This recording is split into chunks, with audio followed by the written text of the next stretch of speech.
2018 season that bears grounds for optimism. This is a better team than the one that ended the 2017 season. It's better in the rotation. And Sanchez gets to strike it. It's better in the infield. You won't find a sweeter double play turned by Diaz and Solarte. And it is much, much better in right field. There's a lot of athletes on this baseball diamond. We're very capable of doing damage throughout the season this year as far as winning a lot of games. I'm very optimistic. I'm very positive about what the 2018 season holds for the Toronto Blue Jays. Let's play ball, shall we?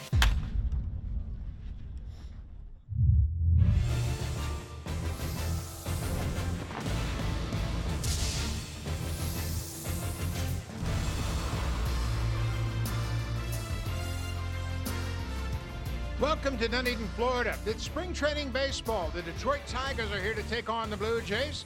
The Jays have won 3 in a row, and today they'll try to even their spring training record to 8-8. Hello, everybody. I'm Buck Martinez along with Joe Siddle. And Joe, the Blue Jays last year used 14 starting pitchers. And with that, they went out and signed a veteran from St. Louis, Jaime Garcia, who will make his starting debut for the Jays here this afternoon. 31-year-old left-hander was called upon as a free agent to provide some reliability and durability at the back end of this Blue Jays rotation. He's a veteran entering his 10th major league season. This bullpen was taxed last season, so he's going to try to take a load off. Over 150 innings last year, over 170 innings the year before. If he can save that bullpen a little bit, they are going to be much more fresh down there. Jaime Garcia is a 4-pitch mix. He's an extreme ground ball pitcher. They're going to have to play good defense behind him, along with Aaron Sanchez and Marcus Stroman in the starting rotation. Speaking of Marcus Stroman, he has recently been shut down for 10 days, and his status for opening day still up in the air. And for more on that, let's check in with Hazel May. Buck, thank you. Yes, from today's starting pitcher, 2-1, who is slowly working his way back from inflammation in his shoulder. Stroman was out on the field early this morning, throwing on flat ground, long tossing under the watchful eyes of both pitching coach Pete Walker and head trainer Nicky Huffman. Stroman told me afterwards that he's been very pleased with how he's progressing. The plan is to keep throwing on flat ground over the next couple of days. He'll throw off a mound on Monday, and barring any setbacks, he will likely get into a game over at the minor league complex. So, Buck, things looking like they're moving in the right direction for Marcus Stroman. Things are moving in the right direction for a couple of youngsters here in camp. Anthony Alford, the outfielder, making a dramatic impression. The same for Lourdes Gurriel. Today, he'll be at shortstop. Tigers and Blue Jays coming up.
Here in Florida, a little bit breezy, and when it's breezy, the ball flies in this ballpark. Here's a look at the lineup for Ron Gardner's Tigers. Are 6-8 on the spring. Jacoby Jones homered yesterday, and There's a name the Blue Jays fans are all too familiar with, Miguel Cabrera. 462 career home runs. That's tied for second among active hitters. Of course, Albert Pujols leads the way with active home runs. Hicks is the catcher. Mikey Matuk is the left fielder.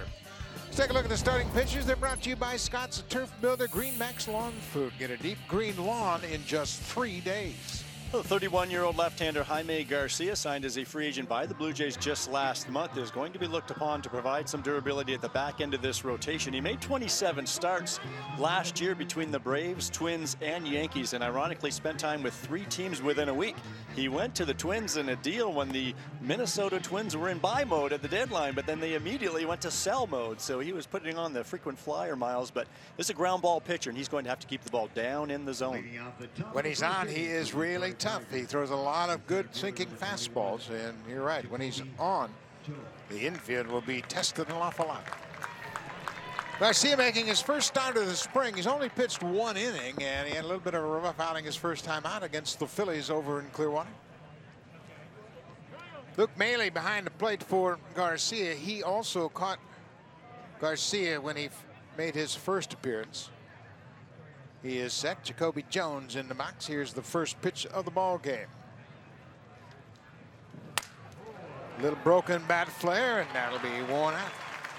Solarte at second makes a catch on the soft liner. Let's take a look at the rest of the defense, how it sets up behind Jaime Garcia here this afternoon. In the outfield, the Granderson, Teoscar Hernandez, and Anthony Alford. At shortstop, Lourdes Gurriel. He's made a big impression here. Just 24 years old, the Cuban shortstop getting the start today. We saw him last year in big league camp, but he suffered a bit of a hamstring injury. Didn't see much more of him. Had a tough year mostly at AA New Hampshire, but really turned it on in the fall league. Garcia delivers the first pitch, strike to Victor Reyes, the right fielder. AA numbers a year ago. He had 292 in AA with 4 homers.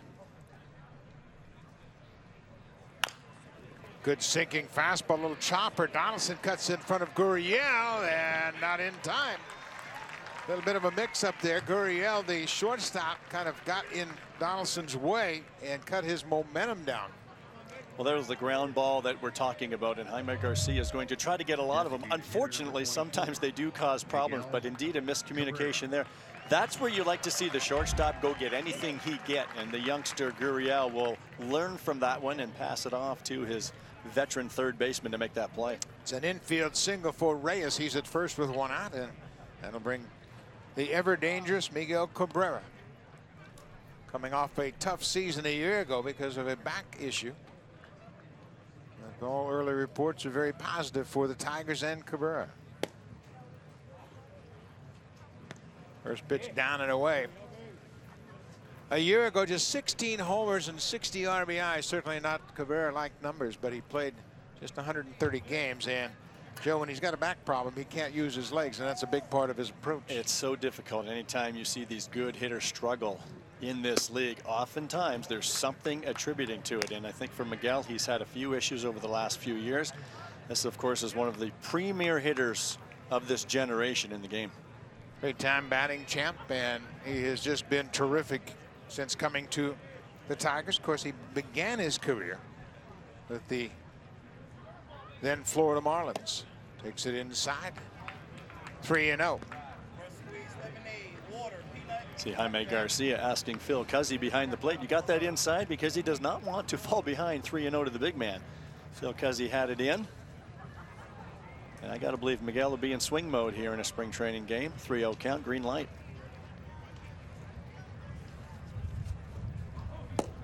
He takes an inside strike. Cabrera thought it was ball 4. He was ready to cast the bat aside.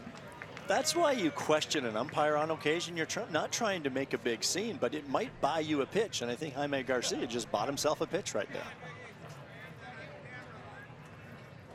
3-1, 1 out. Victor Reyes at first with an infield chopper single. There's ball 4. So Garcia, in his first outing against the Phillies, he threw a lot of pitches up out over the plate, and they hit him hard. Gave up a couple of runs in his only inning of work. He's got to pitch down around the knees, Joe, to be most effective. He does. Just one inning of work in that last game of his, but he came in relief of Marco Estrada against the Phillies. Today he got to have his entire starting routine, and that's what sometimes Aaron Sanchez did that early this spring too. When you can have that full routine as a starter, it can usually help you to be more sharp. But already here, Jaime fighting that ball up in the zone. This is the catcher, John Hicks. He goes after the first pitch and pulls it foul down the left side. Hicks is 28 years old. And his first major league home run last April 23rd for the Tigers against the Twins. Got in 106 games. Overall, he hit 13 homers on the season. Had a great month of August. He had 340 in August with a homer and 6 RBIs in 21 games last year. Garcia had 0-1. Fly ball to right.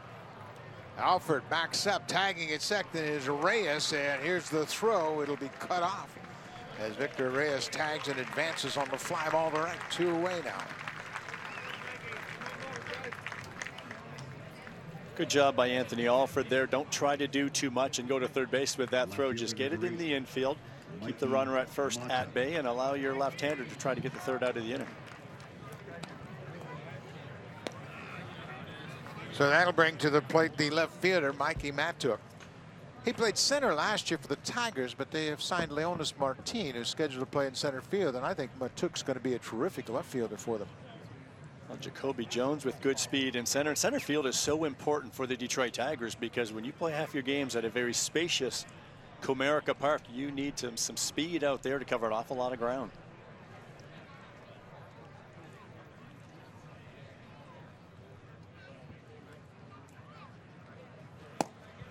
There's a good pitch at the knees for strike one. Garcia is not going to overpower anyone. The fastball will average just under 91 miles per hour, but with the 4-pitch mix, curveball, slider, and changeup, he can keep hitters off balance. Not going to wow you on the radar gun, but this guy knows how to pitch, and that's why he's entering his 10th big league season. Inside, 1-1. Garcia spent 8 years with the Cardinals, as Joe mentioned. He was 62-45 in St. Louis, and last year he was all over the map. Made 3 consecutive starts for 3 different teams in the middle of the season. Changeup. Downstairs, 2 balls and a strike. Jaime Garcia for his career 67-55, and he's had some tough injuries. He had Tommy John surgery after the 2008 season. Then he had a shoulder problem in 12, 13, and 14. A pop-up, foul territory, right side. Morales will run out of room. But when Jaime Garcia is right, he can be tough. The Blue Jays saw that firsthand at Rogers Center a couple of years ago. He came in there and shut them down over 7 scoreless innings, won 5-0. And that's what they're looking for him at the back end of the rotation. We talked about the injury bug hitting this rotation last season. Now, first and foremost, you have to hope that the rotation stays healthy so this team has a chance. But Garcia can provide that stability back there because they just had to go to the bullpen far too often last year. Too many walks to the mound by John Gibbons. Pulled foul on an off-speed pitch. Still 2-2 to Matuk. Talked to Pete Walker the other day, and I don't think anyone's expecting this guy to be an all-star, but if he can just be good, be average, be in 4.5 ERA type of guy and just keep your team in the ball game every 5th day and give your team a chance. And Pete feels very good about this starting rotation here in spring training. Garcia didn't sign with the Blue Jays until the 15th of February.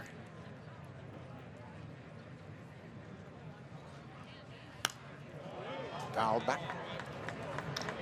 But you're right, and I think Garcia gives the Blue Jays a very diverse rotation. When you think of Jay Happ, he's a 4-seam fastball primarily, left-hander. John Gibbons has a wide assortment of pitching styles in his projected 5-man rotation. And when you started off with Marcus Stroman and Aaron Sanchez, that can be one heck of a 1-2 punch, and that's what they're going to be expecting. But Jay is a lefty like Garcia, but very different.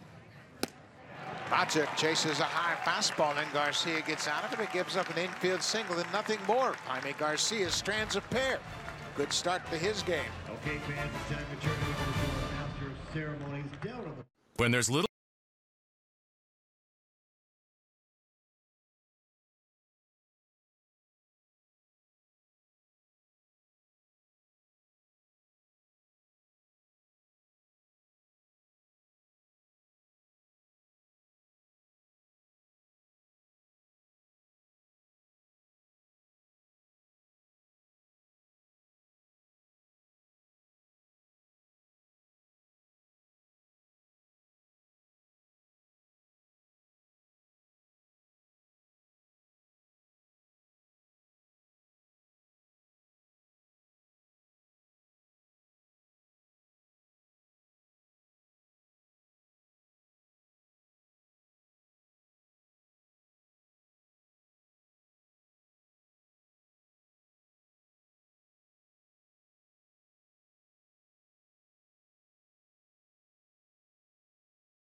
This season, the April schedule hasn't been good to them of late, and Gibby has put together a spring designed to get them off to a much better start. Let's take a look at today's lineup.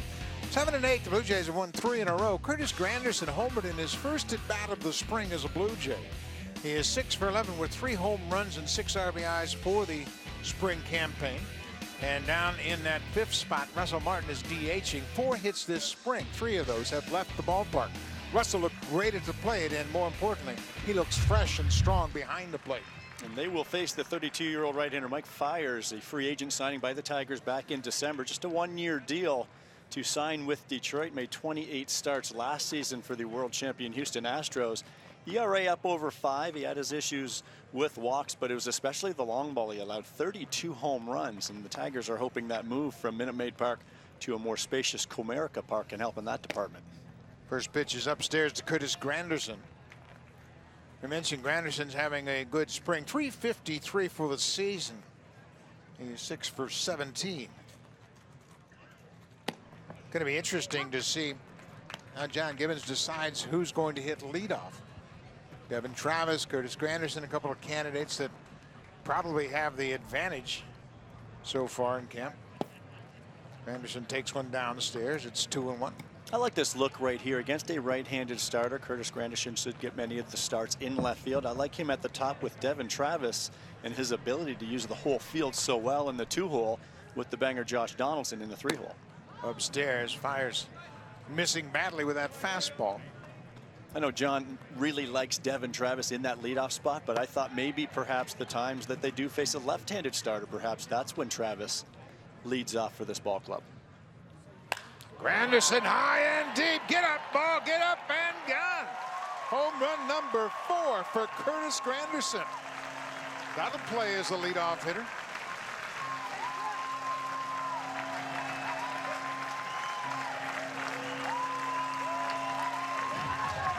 For the Blue Jays, that's their 21st home run of the spring. 4th for Granderson, as we mentioned. Well, this is not Minute Maid Park and it's not Comerica Park, but either way, Mike Fiers continues to have trouble with that long ball. We talked about it last year, and here he is in the first at-bat of the afternoon. Curtis Granderson does it against his former team. What a sweet sound, that crack of the bat for Granderson. Continues to swing the bat very well. Anthony Alford getting some instruction from the veteran.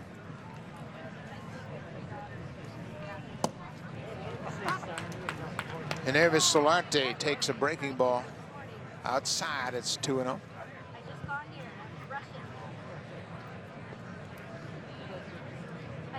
Check that. It's a ball and a strike. He called that last pitch a strike. Now it's 2-1. Mike Fiers, as Joe mentioned, now 32 years old, pitched for the Astros last year. He was non-tendered by Houston. Signed a one-year deal and anxious to turn things around here with the Tigers. He has a pretty positive connection with Detroit in that he has pitched under the pitching coach, Chris Bosio. They both were together in the minor league system of the Brewers when Fiers was coming through that system. Misses down and in for ball 4. So Fiers, when he was weighing his options, and Detroit was one of a couple of clubs interested in signing him, he said, you know what, I've got a relationship with the pitching coach, so he decided to sign with Detroit. And sometimes those reunions can work. A lot of times pitchers come through their career, they have so many different pitching coaches, but along the way, some guys just click better with certain pitching coaches. And for Fiers, it could be Bosio. We'll see what that does, and that's what the Tigers are certainly counting on. Here's Josh Donaldson. Josh has gotten off to a little slow start defensively. He has been dealing with a little bit of a sore arm. Nothing alarming by any means, just natural soreness during spring training as you're getting ready for the season.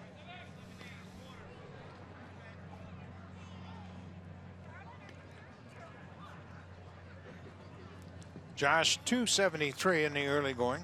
He hasn't homered yet, has an RBI. What a second half of the season he had. Here's another guy, Joe, that wants to get off to a good start given the injuries he dealt with last year early on. Well, there's no question. I think first and foremost, this team has to hit a lot better. You have to hit in the AL East. That's the common denominator of all the good teams. You're dealing with the Yankees, you're dealing with the Red Sox, and Josh Donaldson needs to be out there and he needs to be healthy so that he can impact this offense. Well, and everybody knows about Donaldson, the former AL MVP. He has had 30-plus home run seasons in 3 straight years, but he couldn't do much in the first half because he was dealing with that calf injury and just didn't have his good base underneath him to hit from. 2-1 pitch, way up and in. This is one thing that Fiers has dealt with throughout his career. He led the American League in hit batters in 2017. He hit 13 batters in 2017. He also led the American League in wild pitches in 2016, so he's not one of those guys that paints the corners. Josh has such a tempo and his rhythm as he prepares there. You see that little wiggle back and forth, and Fiers nowhere close.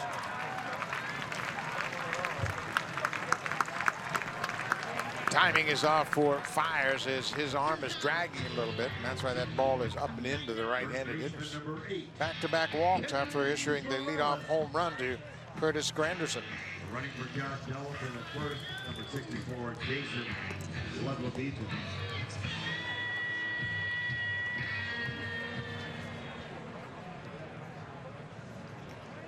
Catcher John Hicks is looking for a sign from that Tigers dugout. Just in the event that the Blue Jays try a double steal, you want to make sure your infielders are going to the right base.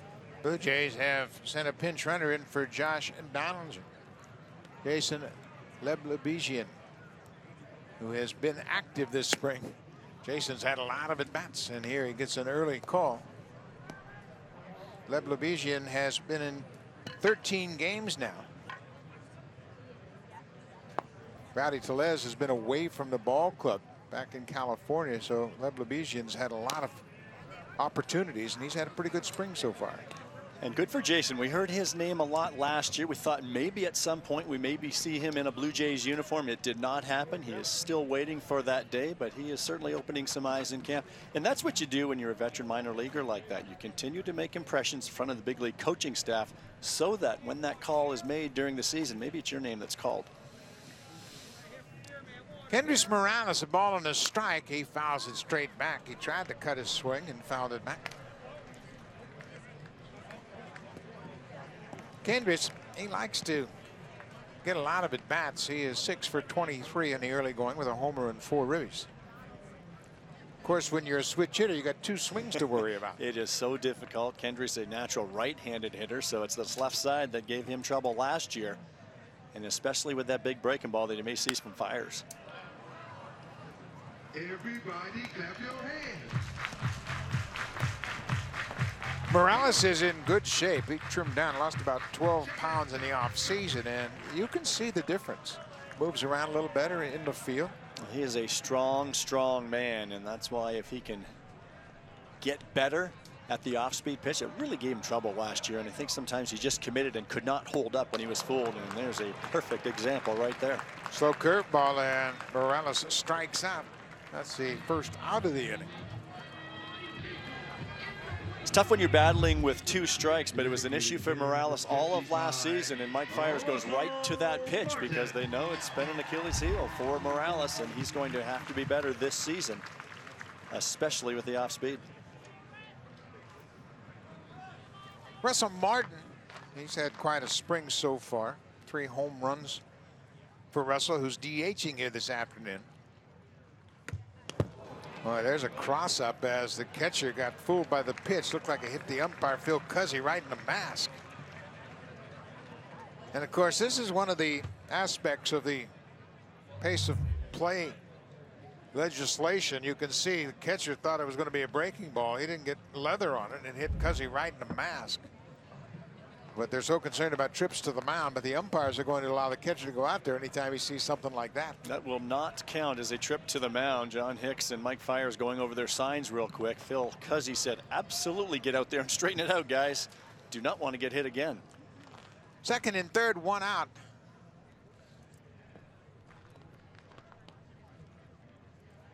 This is the 3rd start of the spring for Fiers.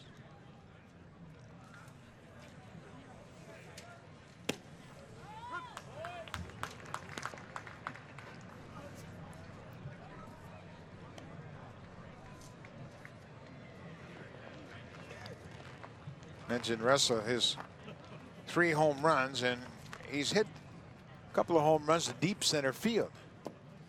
That's always a great sign for Martin. Russell hit his first home run on 27th of February against Chad Green of the Yankees. Then on the 3rd of March, he hit one off Tyler Duffy of the Twins. And his last home run came against his former team, the Pirates. He took Michael Felice deep. That last home run came on a day when the Blue Jays pounded out 5 home runs. And this is a good test of situational hitting right here. We saw the Blue Jays struggle in this department on many occasions last year. Runners on 2nd and 3rd with just 1 out. The infield's back. They're giving you a run. But Russ is going to have to try to keep the ball in play in the middle of the field. Breaking ball blocked by Hicks. Full count to Russell Martin.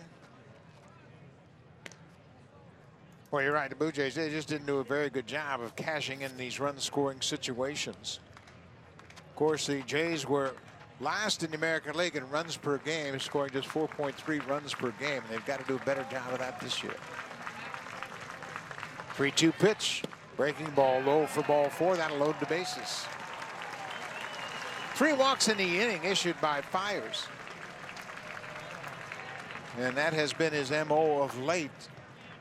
Not commanding his pitches very effectively. Center fielder number 37, Oscar Hernandez. That's one of those walks you can live with if you're a pitching coach. He tried to get Russ on that big breaking ball, and that was a great job by Martin laying off, taking the free pass. But Fiers figures with the open base, he'll take his chances here with Hernandez and try to get himself a ground ball. Hernandez playing in his 10th game of the spring has a home run.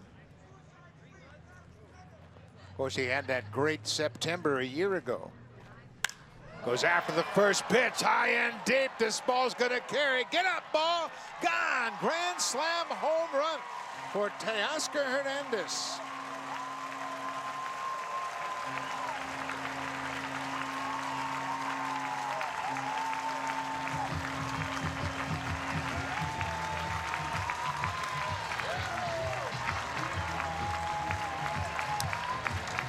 That's a bad combination for a pitcher. Home runs and walks. Reached a lot of crooked numbers. And you see where this pitch is. It's right down the middle. It looked like John Hicks wanted that ball in a little bit, trying to crowd him, but he left it out over the plate. And we saw the power from this young man in September last year, and he got that one up in this breeze in Dunedin. 5-0 Blue Jays. Still just 1 out. And here is Anthony Alford. Anthony, just 23 years old, and he has had a good spring. Last Thursday against the Orioles down in Sarasota, he went for a good afternoon. There's a high fly ball. That's going to blow foul out of play down the right side. Alford hit a pair of doubles and a triple against Baltimore. And the youth was certainly on display that day when Vladimir Guerrero was the DH. He went 4 for 5. Bo Bichette came into the game as a pinch runner. He finished up 2 for 3, and Anthony Alford had 3 extra base hits. Well, if there's one thing for me that stands out so far in spring training, you don't want to overlook 2018, but the future is very bright for the Toronto Blue Jays. And this man right here, Anthony Alford's part of it. Teoscar Hernandez with that grand slam is part of it. Alford, of course, a former football player, got a late start in his baseball career, but boy, you can see him making dramatic strides here this spring. Another pitch off the plate inside. Anthony talks about taking that football mentality onto the baseball field, and what he means by that is every AB, every at-bat, every pitch, it's him against the pitcher, and the battle is on. Ground ball to short. Big hop for the shortstop. Alford is retired. Sergio Alcantara throws him out. Now that's the second out of the inning. I think one thing that stands out when you look at the great hitters of the game, and the first one for me that comes to mind is Josh Donaldson. You talk about competing each and every at-bat, as Alford is referring to, and you're trying to win every pitch, you're trying to win every at-bat. And when you look at Donaldson, he does not give away at-bats. Lourdes Gurriel lifts a high fly ball into center. Jacoby Jones calls for it, makes the catch. But a big first inning for the Blue Jays. Curtis Granderson got it started. A leadoff home run for Granderson, home run number 4. And then Teoscar Hernandez, a first pitch grand slam to put the Blue Jays up by 5.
Different feel, different atmosphere to Blue Jays camp this time around.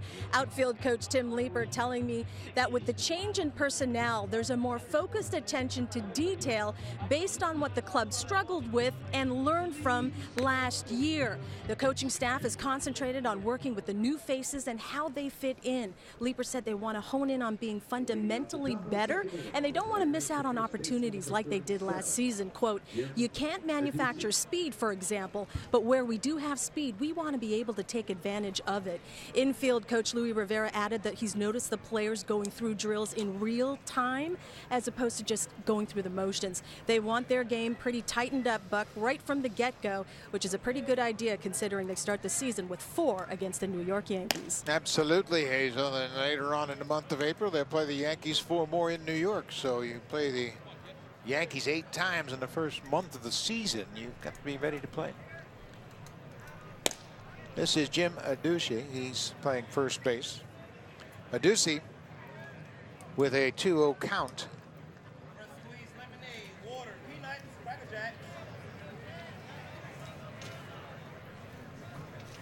Inside, Garcia, after that long half inning, struggling with his command, falls behind 3-0. That's the last thing you want to do as a pitcher. Your team just put up a 5 spot, and if you're Luke Maile, the catcher, you just sit up right down the middle. And don't get too cute. Make these hitters beat you.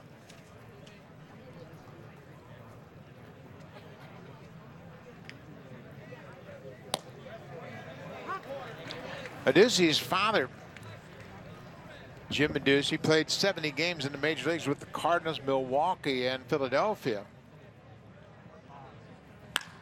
Ground ball.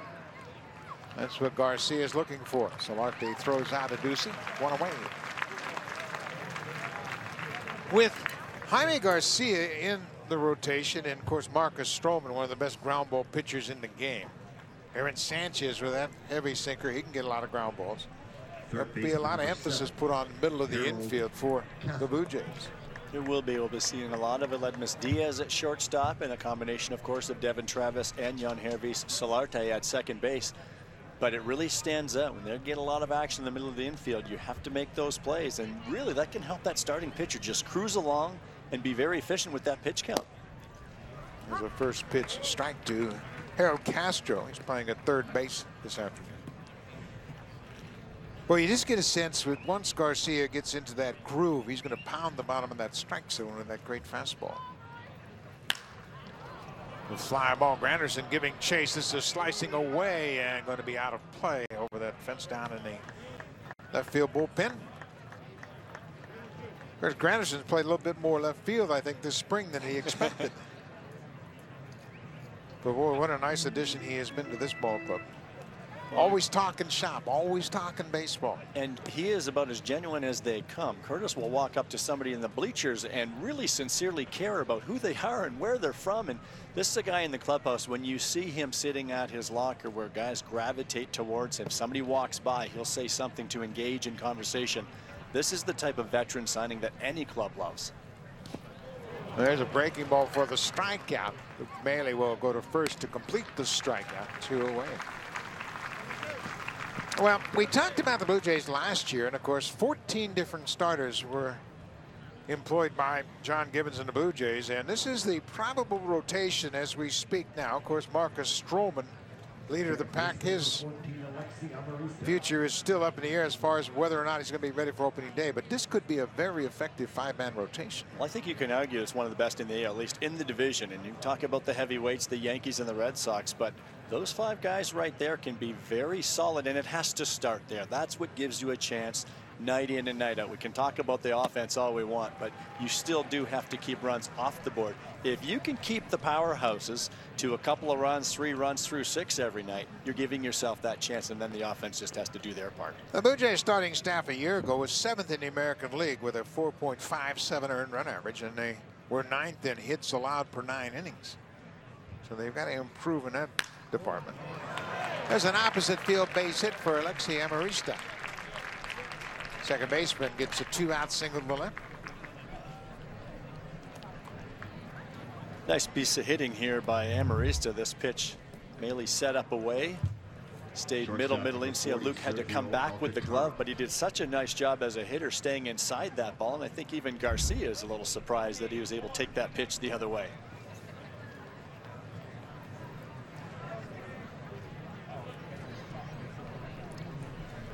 Sergio Alcantara, the shortstop, batting in the 9th spot this afternoon.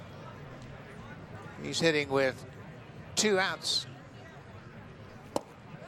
There's pitch off speed pitch, and he's way out in front.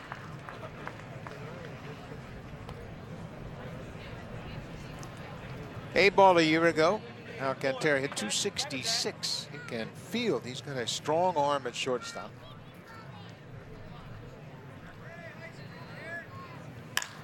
High fly ball deep to left field. Granderson back. He's got room. He's there, and he makes the catch.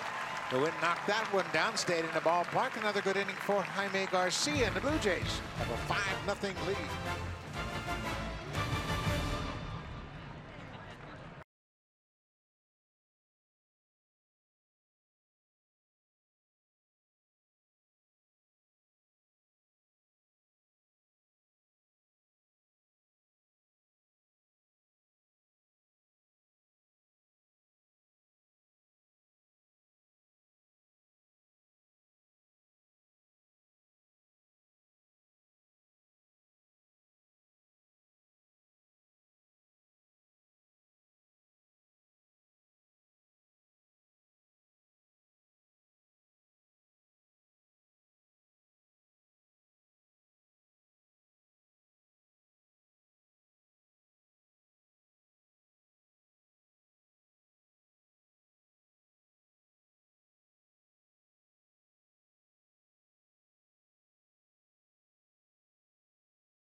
This program brought to you by Scott's Lawn Response 911, a 3-in-1 solution that rescues your lawn.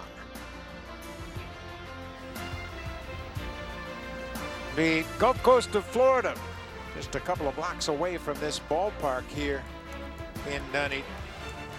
Saturday afternoon baseball. Mike Fiers give up 5 runs in the first inning. A couple of home runs and 3 walks. Luke Maley, the number 9 hitter, doing the catching this afternoon. 5 games so far this spring for Luke.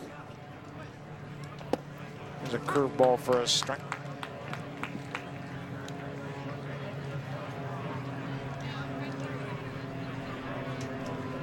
Luke was acquired last April by the Blue Jays. There's a little bouncing ball to first. Ducey will step on the bag, 1 away. We mentioned Ducey and his father played in the big leagues. He was in Vancouver, senior Ducey, when Jim was born. He was born in Vancouver. At that time, the Brewers AAA ball club was stationed in Vancouver, playing in Nat Bailey. So back to the top of the order. Granderson hit his 4th home run of the spring, his first time up.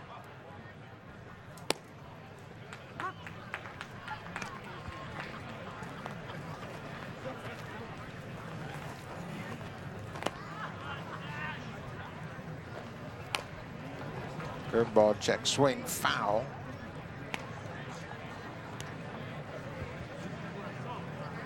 Curtis Granderson has been in this game a long time, and I talked to him the other day about the evolution. See the shift on against him here against Fiers. There's another fly ball to right.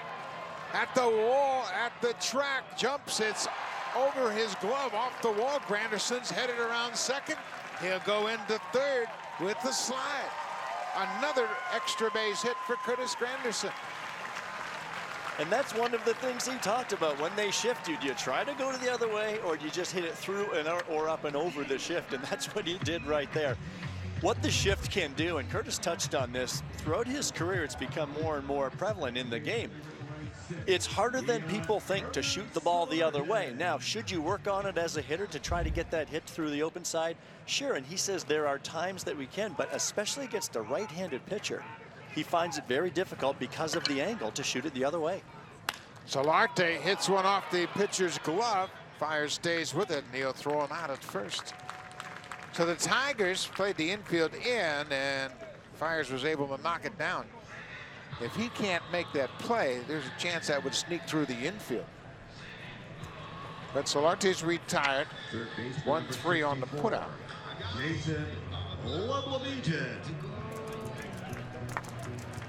Tough break for Solarte there, that Fiers got his glove on the ball, but there's that situational hitting again. When the infield does come in, you want to try to keep the ball off the ground. Try to get something that you can elevate to the outfield to get that runner home from third.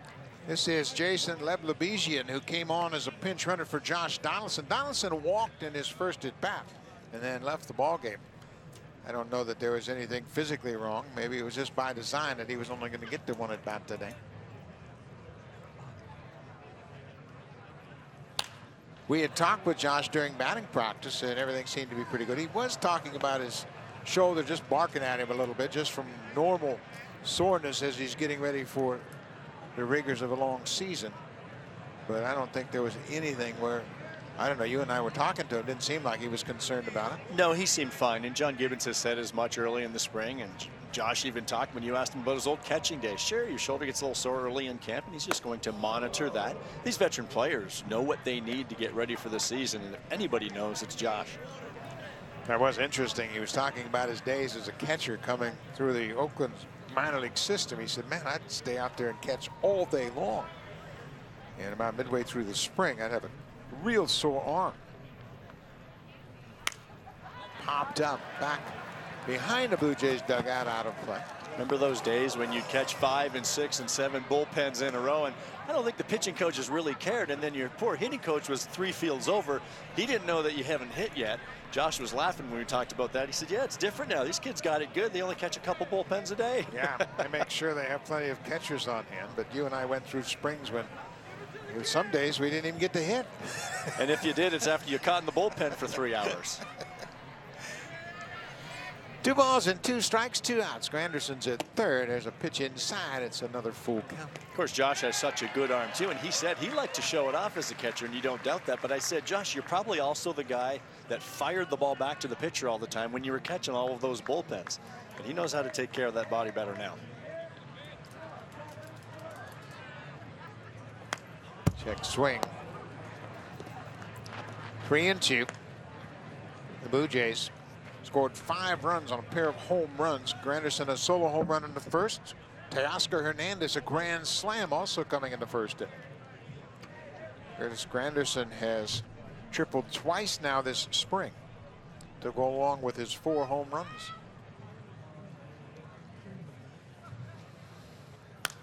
Another foul back.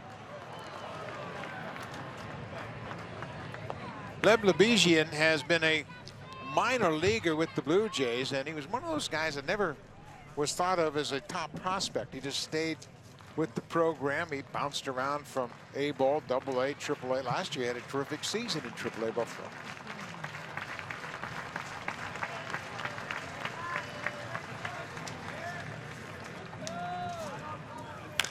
Pulled foul.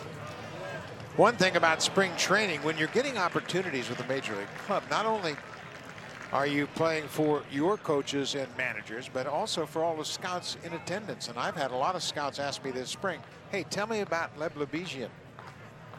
And the first thing that they say is, boy, he's got a good-looking body. Looks like he's pretty athletic. Good athletic-looking body. 26 years old. He is about ready to make that move to the major leagues, and he's hoping it's this season. He tried to check his swing. He went too far. That'll be the second strikeout of the afternoon for Mike Fiers. The Blue Jays leave a runner at third. We'll go to the third.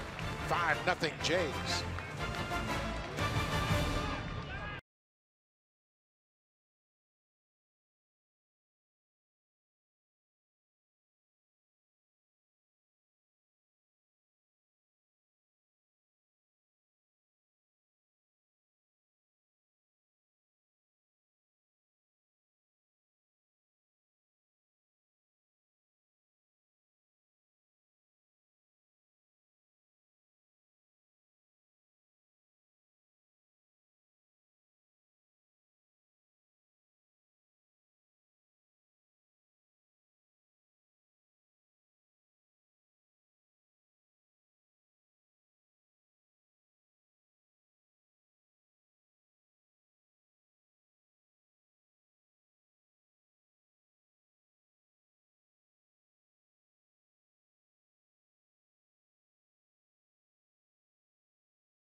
In the country, the U Sports Basketball Final 8 tournaments, the men in Halifax, the women in Regina. Watch the semifinals right now over on Sportsnet 360. Buck. Thank you very much, Hazel. Hazel May is along with us here. Buck Martinez along with Joe Siddle. Saturday afternoon baseball here in Dunedin, Florida. Blue Jays lead at 5-0. Jacoby Jones, he's the leadoff man. Hit a soft liner to second base his first time up. Tigers have 2 hits off Jaime Garcia, who's making his first start of the spring. There's a changeup in there for a strike. 0-2.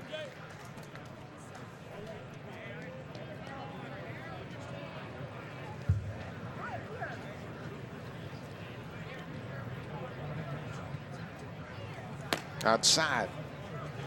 Jacoby Jones made the opening day roster a year ago. First time in his career he broke camp with the big league club.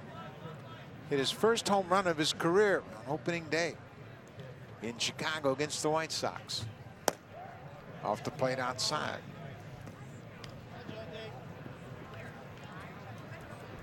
That home run for Jacoby Jones was the first time a Tiger rookie had homered on opening day since Kurt Gibson in 1980. 2 balls and 2 strikes. Garcia's set. Popped up. Bailey. We'll watch it sail into the seats out of play.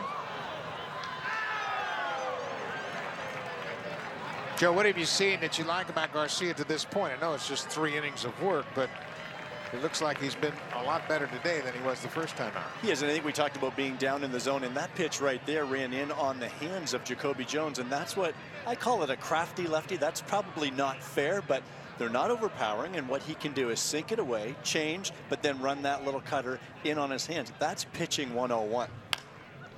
Grounder to third as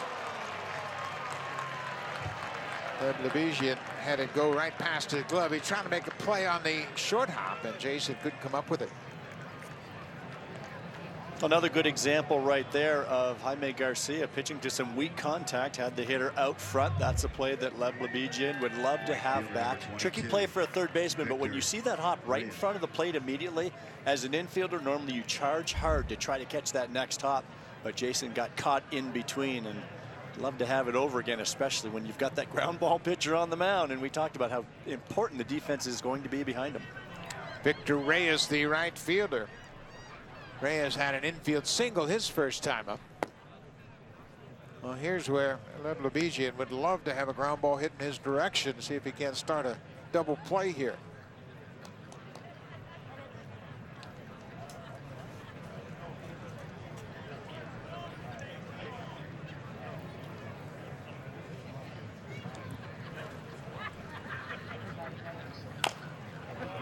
Boy, that's a good sinking fastball right there. It is, and that's why when you're a ground ball pitcher, we talked a lot last year, especially with Marcus Stroman on the mound. The same goes for Aaron Sanchez. But if you're going to get a lot of ground balls, you're going to give up hits because ground balls do find holes once in a while. But one thing Pete Walker continues to impress upon his pitchers is just go right back at it. And you just said it, Lev Lebejian's waiting for a ground ball right now to make up for that misplay. Foul out of play. One thing that I know for sure about ground balls, they don't go out of the ballpark. You're going to give up some hits, but you still have a chance of erasing that infield hit or the air in the case of the leadoff man this inning. That's why you look at Stroman last year. He gives up a hit an inning, and that's not necessarily where you want to be, but with the ability to get those ground balls, it does not hurt you as much. There's the ground ball.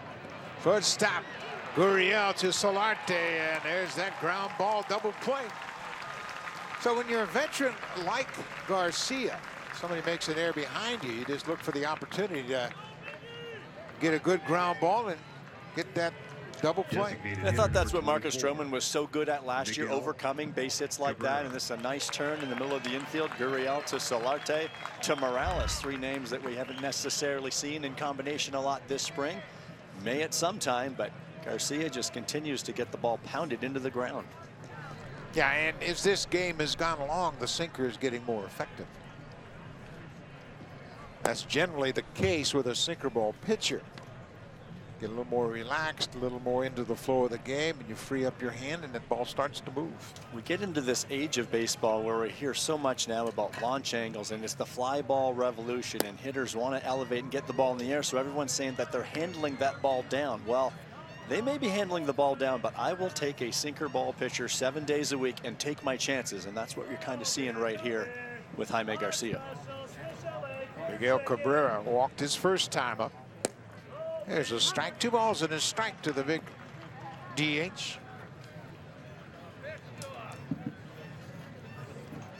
Good movement on the pitches, moving downward, and the hitters catch the top of the baseball. It's got 1 place to go, and that's into the ground. Foul out of play.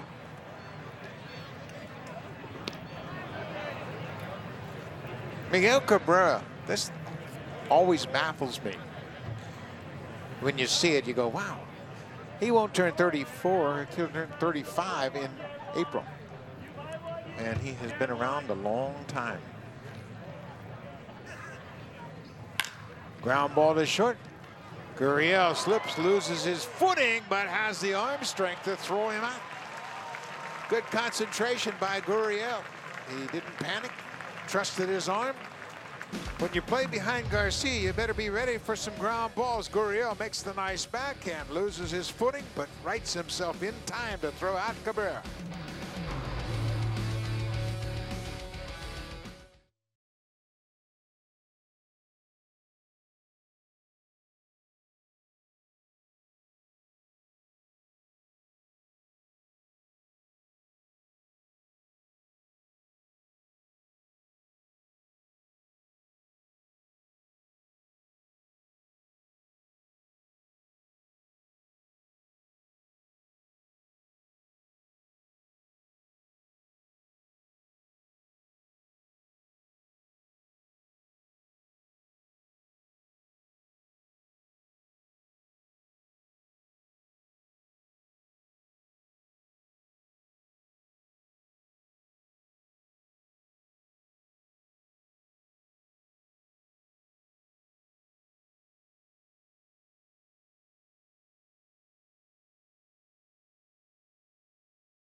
It's always live with MLB At Bat. The app will keep you connected every day with live radio calls, video highlights, stats, breaking news, and more. Download MLB At Bat now. It's your #1 Toronto Blue Jays app. Henrys Morales takes a first pitch curveball for a strike. That's the pitch he struck out on his first time up. Slow breaking ball from Mike Fiers. Fiers working in his 3rd inning. Deep drive to center. Jacoby Jones, he has room in front of the warning track. He holds it in for the first out of the inning. Talked about that fastball not being overpowering from Mike Fiers. That one just 88 miles per hour, but sometimes it's the sequence of pitches. That fastball came after the big first pitch curveball, a lot of break to that pitch. And then even though it's 88, it has just enough to get in on the hands of Morales. Russell Martin walked and scored on the grand slam by Teoscar Hernandez in the 1st inning. Russell's serving as the DH here this afternoon.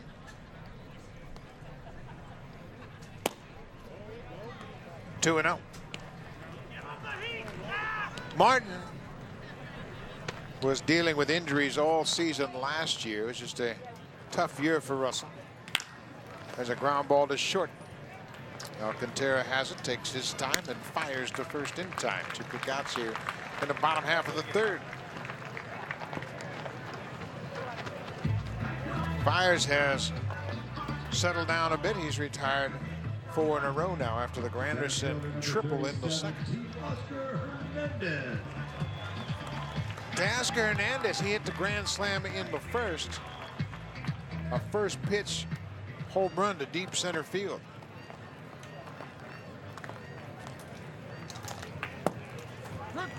Fiers gets ahead with that breaking ball.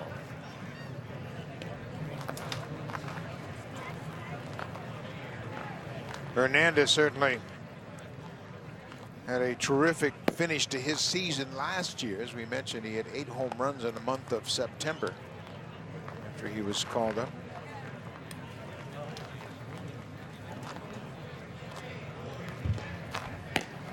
Fastball for strike 2.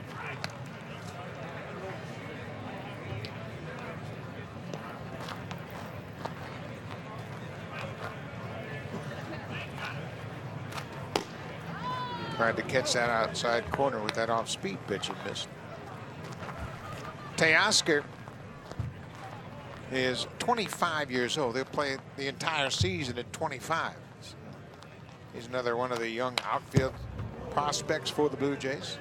He was acquired from the Houston Astros along with Nori Aoki for Francisco Liriano. Liriano has since re-signed with the Tigers, and he has rejoined his former manager, Ron Gardenhire. They were together with Minnesota. Hernandez strikes out. Good inning for Mike Fiers. He's settled down a bit. He's retired 5 in a row. He's got 3 strikeouts.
Albuquerque started his career with the Detroit Tigers. Spent 5 years in Detroit, and we're pleased to be joined now by the manager of the Toronto Blue Jays, John Gibbons. And Gibbons, first of all, thanks for the time. Hey, my pleasure, boys. It's that time of year. I always enjoy visiting with you guys. Well, give us your impression of Jaime Garcia, who made his first start of the spring. You know, Buck, I like what I saw. You know, he's got good live action on that fastball. Everything's dancing everywhere. You know, he's got a great changeup he can throw at any time. Only really on a couple hitters did he lose his own, but you know, he's another ground baller. You know, you look at Sanchez and Stroman, they get a lot of ground balls. I mean, that's what he's known for. So, you know what? It's good to see him out there. I think he's going to be a big, big help for us. Gib, you touched on it. We talked a lot about in the first few innings when Garcia was pitching, his ability to get the ground balls. How important does that make, especially your middle infield, and what different combinations do you see with the newcomers? Well, you know what? You know, we're not totally sure how the team's going to shape out, but you know, we're up in the air a little bit on Tulo.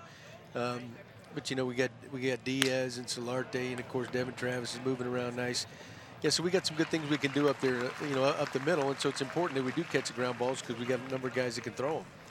You know, one thing we have seen is the youngsters having a positive input on this team. Gurriel made a nice play to end the last half inning. And how about Anthony Alford? What have your impressions been with Alford in right field? I tell you what, Buck, he's having another tremendous spring this year, and you know, he's probably made some of the biggest turnaround I've ever seen in baseball from a young kid. You know, when he was in camp 2 years ago, you know, he was really just a raw, great athlete, football player, but his skills just keep getting better and better. You know, he thinks now, he knows his swing. He uses a whole field, and he's a big, strong kid that can really, really run. You can play him in any outfield spot. You know, like I said, I've never seen such a big improvement in a kid in such a short period of time in my career, and you know, the sky's the limit for him. Do you expect to see that? Gib, baseball we know is such a difficult game, but even though he's a tremendous athlete coming from the football field, is it almost expected to be raw and have this take time like it's taking? Yeah, Joe. You know what?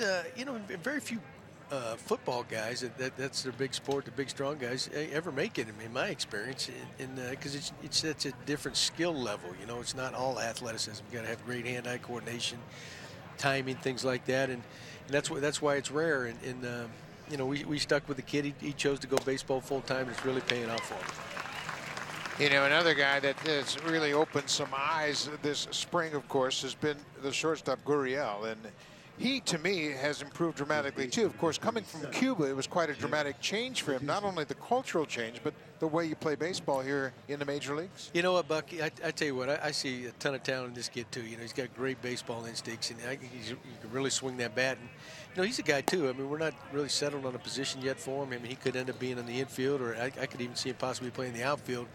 You know, when his time's right, when he's ready to force his way into the big leagues, you know, that will probably dictate a lot of that. But you know, he can swing it. He's got a brother down there in Houston that really swings it, and so I think it runs in the family.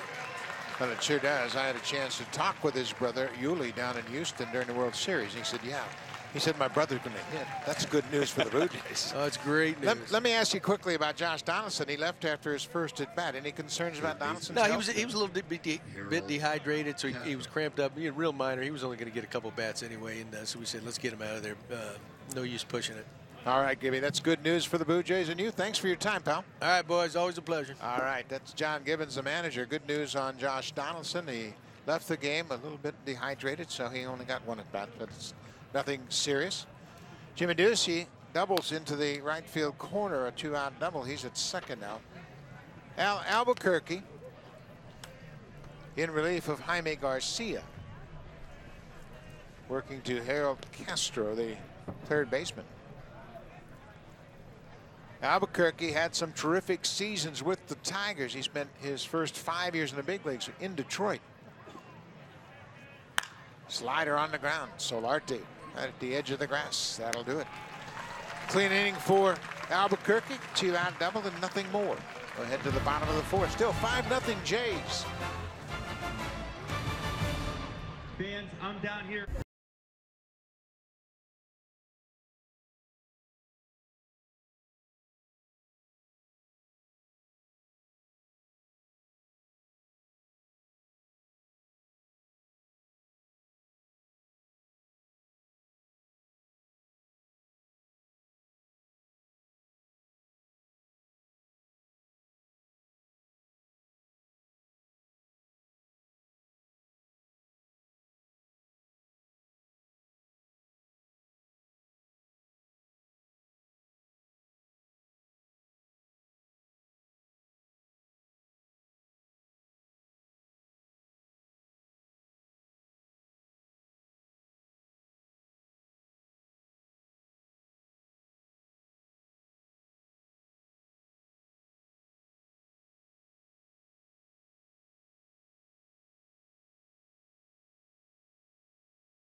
They're top prospects in the Blue Jays system, and all the systems for that matter, but the Blue Jays, they're starting to develop some depth in their minor league system. You see the top 5 prospects: Vladdy Guerrero Jr., third baseman; Bo Bichette, shortstop; Anthony Alford is in right field this afternoon. Nate Pearson played at Vancouver last year, his first professional season. He was impressive, and Lourdes Gurriel is here playing shortstop this afternoon. But Joe, the fortunes of the Blue Jays minor league system have turned around dramatically.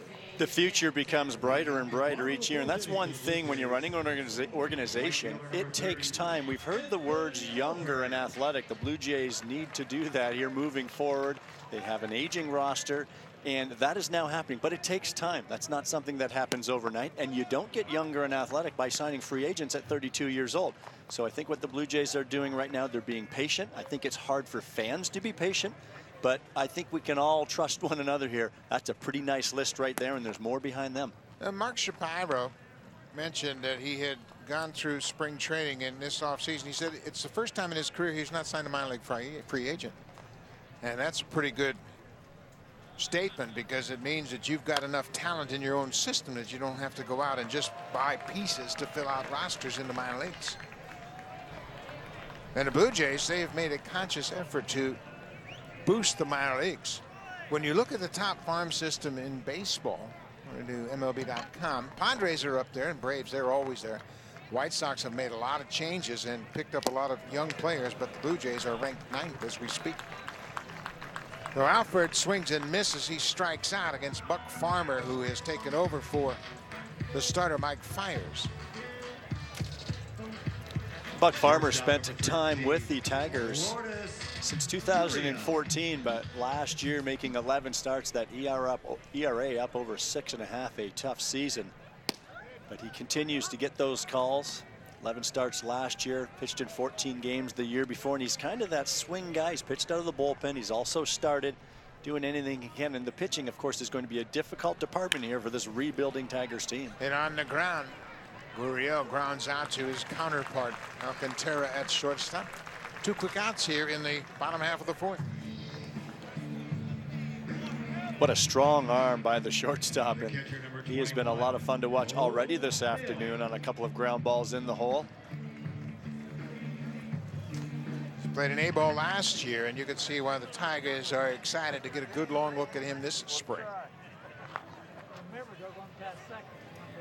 Luke Maley, the number 9 hitter.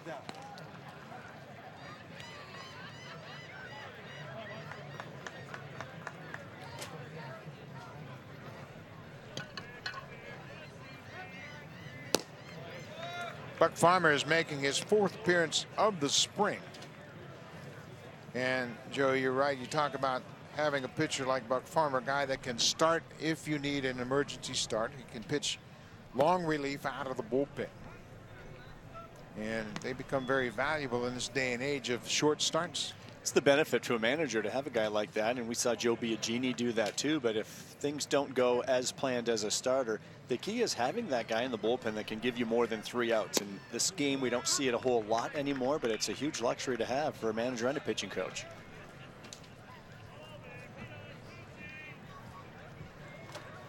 Two balls and 2 strikes to Luke Maley. There's a line drive to left field. That'll get down for a base hit. Luke Maley with a 2-out single. That'll set the table for Curtis Granderson. Well, Curtis Granderson, a veteran signing by the Blue Jays this offseason. We expect to see him in left field a lot, and he just teed off in his first at-bat in the bottom of the 1st inning here this afternoon with a home run off Mike Fiers. 2nd at-bat, he came up and tripled over the head of right fielder Victor Reyes off the wall. And Curtis still provides some speed with those 37-year-old legs, and he likes to laugh about it, but he still feels that he has that youth in him, and he certainly is with that big smile when you talk to him. You've talked about the impact he's had already this spring, just the way he engages all his teammates. He came in here early on and said, hey, any of you guys need anything, I'm here for you. He swings and misses. It's 2-0 on a 93-mile-an-hour fastball. Granderson came up for the first time with the Tigers in 2004. Got into 9 games that first year, but overall he spent 6 seasons in Detroit.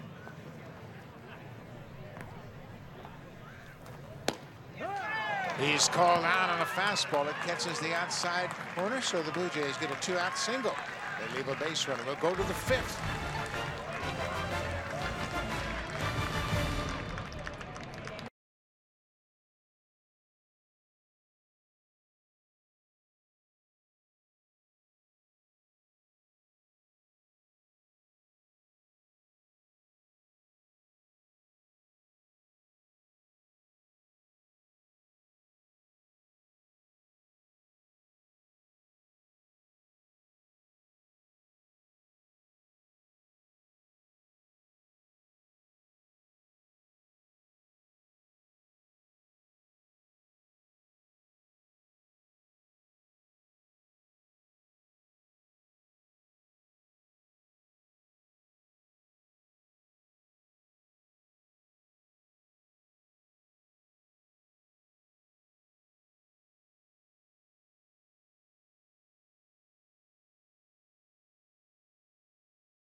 Largest and only official team shop for your Toronto Blue Jays. Authentic spring training jerseys available now. Get yours today at select J-Shop locations, jshop.ca, or by calling 877-J-Shop. Bye. Thank you very much, Hazel. A lot of Blue Jay fans on attendance. Of course, anytime you see the Tigers in Dunedin, you can see a lot of Tiger fans as well. John Axford, he knows all about the Tigers and Blue Jays rivalry.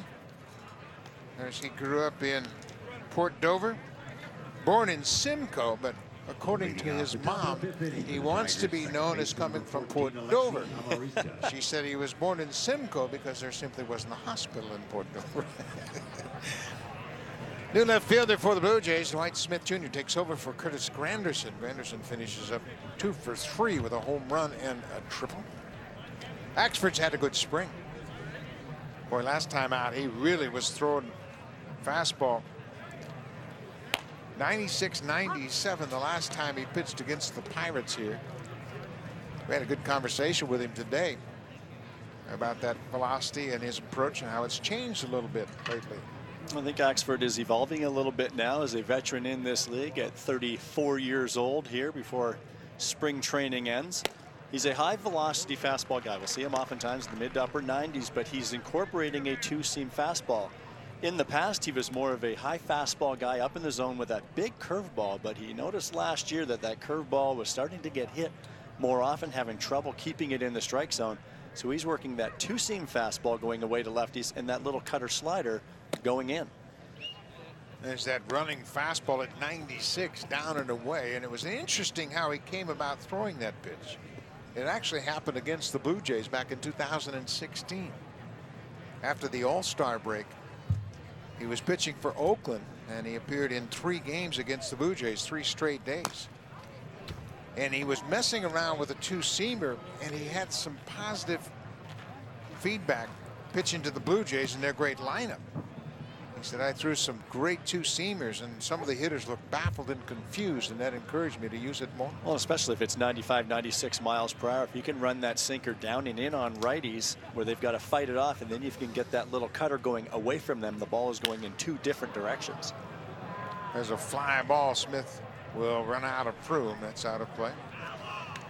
John Axford is a non-roster invitee into camp, and the Blue Jays have invited several these pitchers into camp as non-roster invitees. Is just kind of an opportunity to come in and show us what you got. Al Albuquerque had a good inning. He had a strikeout and surrendered a hit in his inning today. Axford, 22 games a year ago, and he had some arm problems last year. Craig Breslow, we'll see a little bit later on today, and Axford brings up a strikeout. The first man he faces here. Well, you take a shot with some veteran major league pitchers that have had success in the past. You hope that they can regain their form. Craig Breslow, a very different look from down under from the left side. Axford, a high-powered guy. We just saw what Albuquerque can do. He's another guy that is turning to that sinker, and he's been really a slider guy for the most part in his career. And then Tyler Clipper just brought on board. So these are veterans that have had success, and the Blue Jays are hoping when you sign guys like that, that at least a couple of them can really help you at the major league level. And if not, maybe all of them can at some point. John Axford led the National League in saves in 2011, pitching for the Brewers. He had 46 saves and a 195 earned run average. Blue Jays, of course, don't need him to be the closer, but boy, he could add some dramatic depth to their bullpen. There's a little cutter that catches the outside corner. Ball in the strike to the number 9 hitter, Sergio Alcantara. Axford now makes his home in Ancaster, Ontario, so he'll be pitching for the home team if he makes this club out of spring training.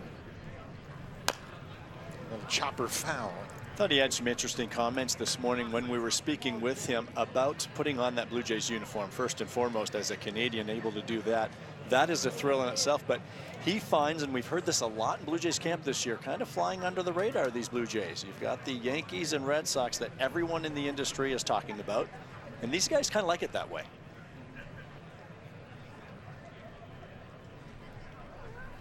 High fastball upstairs. Maley nodding in agreement. He liked that four-seam fastball upstairs. Let's see if they go downstairs now with that two-seamer.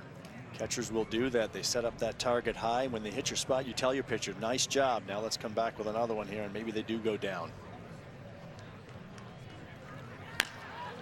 Well, there's that two-seamer in on the hands to Alcantara. 96. That was when I talked to John this morning. I said, man, the other day when you pitched against Pittsburgh, 96, 97, easy.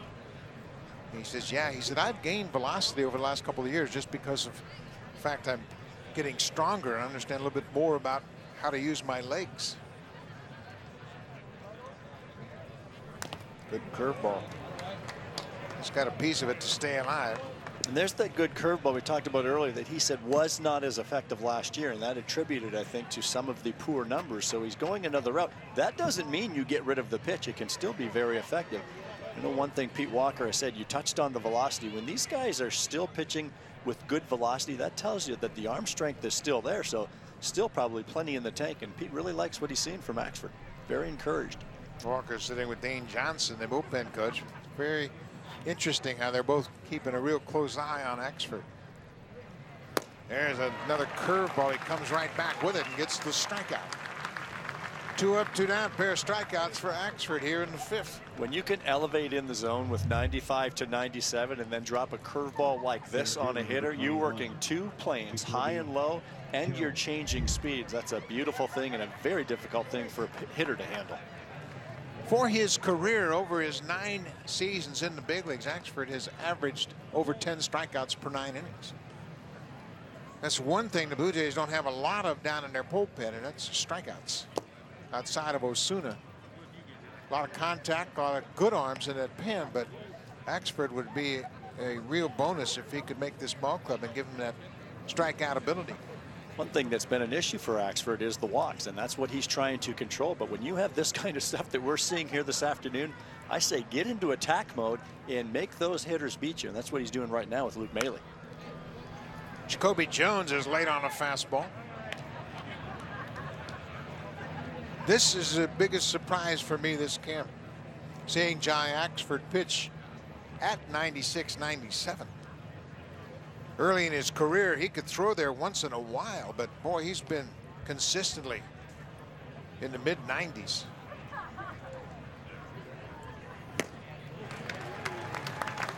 Another 96-mile-an-hour fastball. You just don't necessarily see 96 with the two-seam action very often. That pitch right there running in a little bit on the hands of Jacoby Jones. When you get high velocity and movement, again, so tough on hitters. 1 and 2, 2 outs. Strike 3 call. Whoa, what a good inning for John Axford. 3 up, 3 down, 3 strikeouts.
First, Mitch Marner and the Leafs battle Evgeny Malkin and the reigning Cup champions. Then Connor McDavid and the Oilers host the Wild at Rogers Place. Hockey night in Canada coming your way tonight on CBC and right here on Sportsnet. Thank you very much, Hazel. Great time of the year for hockey fans as they're winding down and getting close to lining up for the Stanley Cup playoffs. And there's Solarte, the second baseman. He's gone 0 for 1 with a walk. He scored on the grand slam by Teoscar Hernandez in the first inning. Blue Jays scored all 5 runs in the first. There's a drive to right. Reyes is there. He'll make the catch shoulder high. A line drive off the bat of Minerva's Solarte. 1 away. Third baseman number 64, Jason Leblebijian. Jason Leblebijian came in the ball game. In case you're just joining us, Josh Donaldson started the game at third base. He walked in his first at bat, then was taken out of the game for a pinch runner. Leblebijian came in to pinch run for him. And we asked John Gibbons while he joined us from the dugout if there was anything wrong with Josh. He said he had a little bit of a dehydration issue and just got him out of there as a precautionary move after just 1 at bat.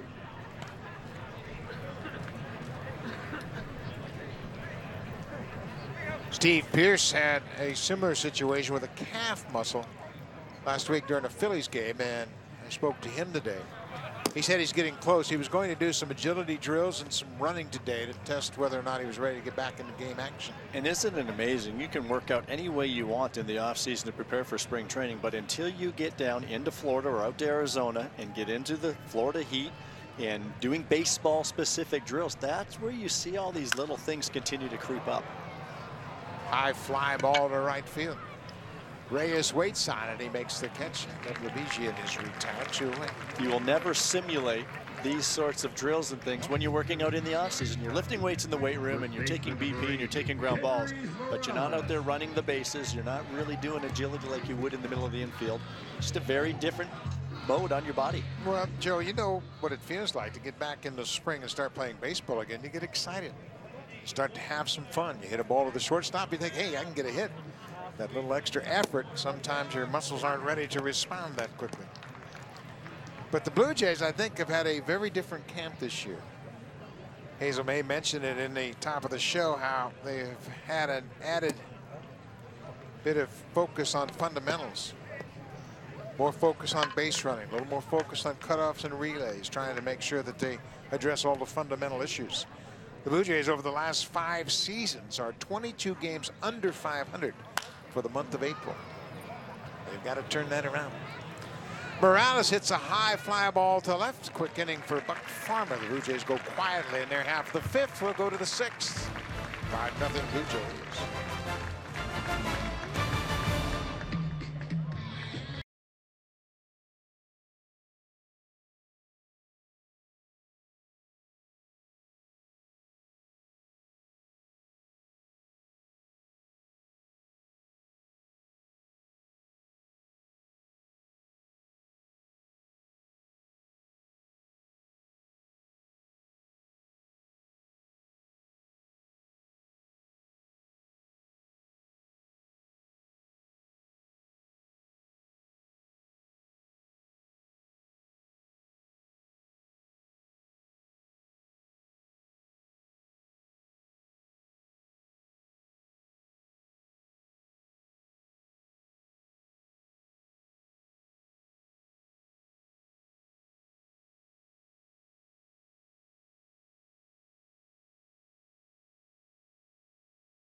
Big right-hander Rainer Cruz as he takes over.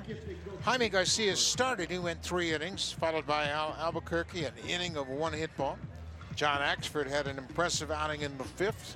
1 inning, 3 strikeouts, and now it's over to Rainer Cruz. Rainer Cruz, a 31-year-old right-hander from the Dominican Republic, and pitched parts of a couple of seasons in the big leagues with the Houston Astros back in 2012 and 2013, and he's another one of those veterans in this bullpen vying for a spot. Defensive changes. Emilio Guerrero is over from the minor league camp. He takes over defensively at first base for Morales. That's the shortstop, Gurriel, who has moved from short to second, and with that, Gifton Gope comes over to take over at shortstop. So in Gope's at short, Gurriel's at second, and Guerrero's at first.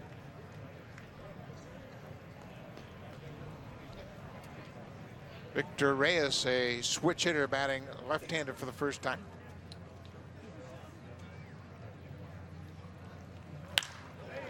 Line drive to left. Dwight Smith Jr. is there. 1 up, 1 down here in the 6th.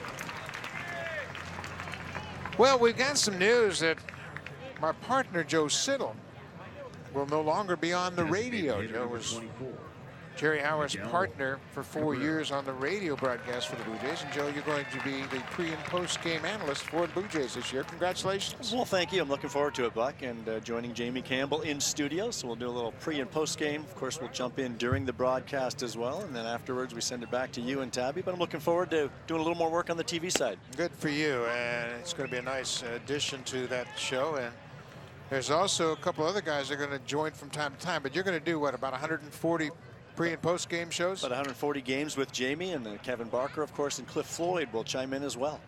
Cliff Floyd, of course, former Expo and longtime major leaguer. Anthony Alford on the run. It's over his head off the bat of Cabrera. Up against the wall, and Miguel Cabrera slides in safely with a 1-out double off the wall in right. Alfred with terrific speed, but the ball was laced over his glove off the wall in right. And that's going to be the end of it. Boy, this is a good sign for the Tigers to see that patented opposite field swing. That is classic Miguel Cabrera right there, the way he keeps his hands inside the baseball. And when he does that, he gets that good spin on the ball, and that's what gave it enough carry to get over the head of Alford. So Cabrera is done for the day. Grayson Greiner takes over as a pinch runner at second base. John Hicks, the catcher, 0 for 2. A couple of flyouts to right. But, Joe, that's great news. And, you know, it's going to be great to have you on the pregame show, postgame show. I know Pat and I always enjoy our conversations during the day around the batting cage. And now you'll be able to translate that into some pregame information on the Blue Jays pregame show. And of course, we mentioned Jerry Howarth, and we certainly want to congratulate Howarth, Jerry, for a terrific long-time career with the Blue Jays, 36 years in the booth with the Blue Jays, and he announced that he's going to step away, and we look forward to an opportunity to see Jerry once we get back to Toronto. Jerry Howarth will be missed, a terrific iconic voice of the Blue Jays for a long time. He said so many times over the last couple of years when the Blue Jays made those 2 postseason runs, there's a generation of Blue Jays fans. That's all they know on the radio is Jerry Howarth. John Hicks with a 3-0 count, 1 out. Runner at second base. There's a strike. It's 3-1. Rainer Cruz in his first inning of work. Blue Jays pitching has been very dominant today. They've racked up 6 strikeouts to this point.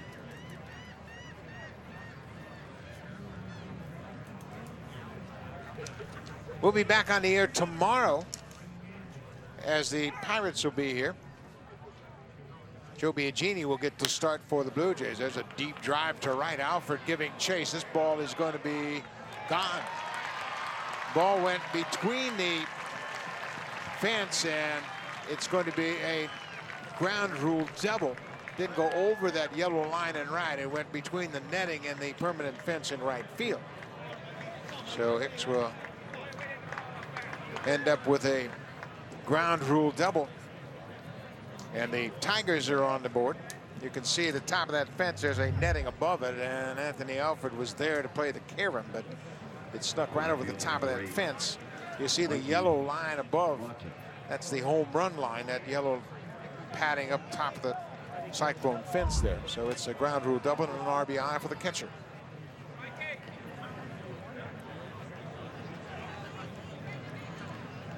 (5-1) Blue Jays. Mikey Matuk gone down swinging twice this afternoon. Takes strike one. Ryan Cruz has shown a good arm, 94 to 97 with the fastball. He's got a slider and changeup as well, but it goes to show you. We talked when John Axford was pitching. High velocity is one thing, but you have to have a little movement or you better locate it. If you leave a good hard fastball that's straight, that has a lot of plate, they can still be hit very hard.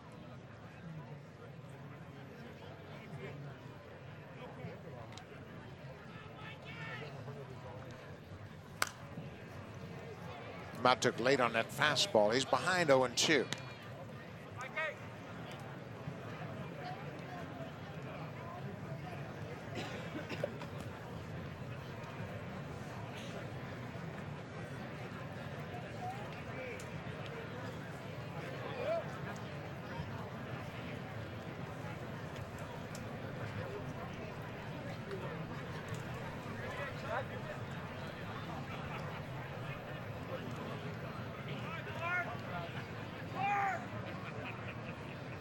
No 2 pitch.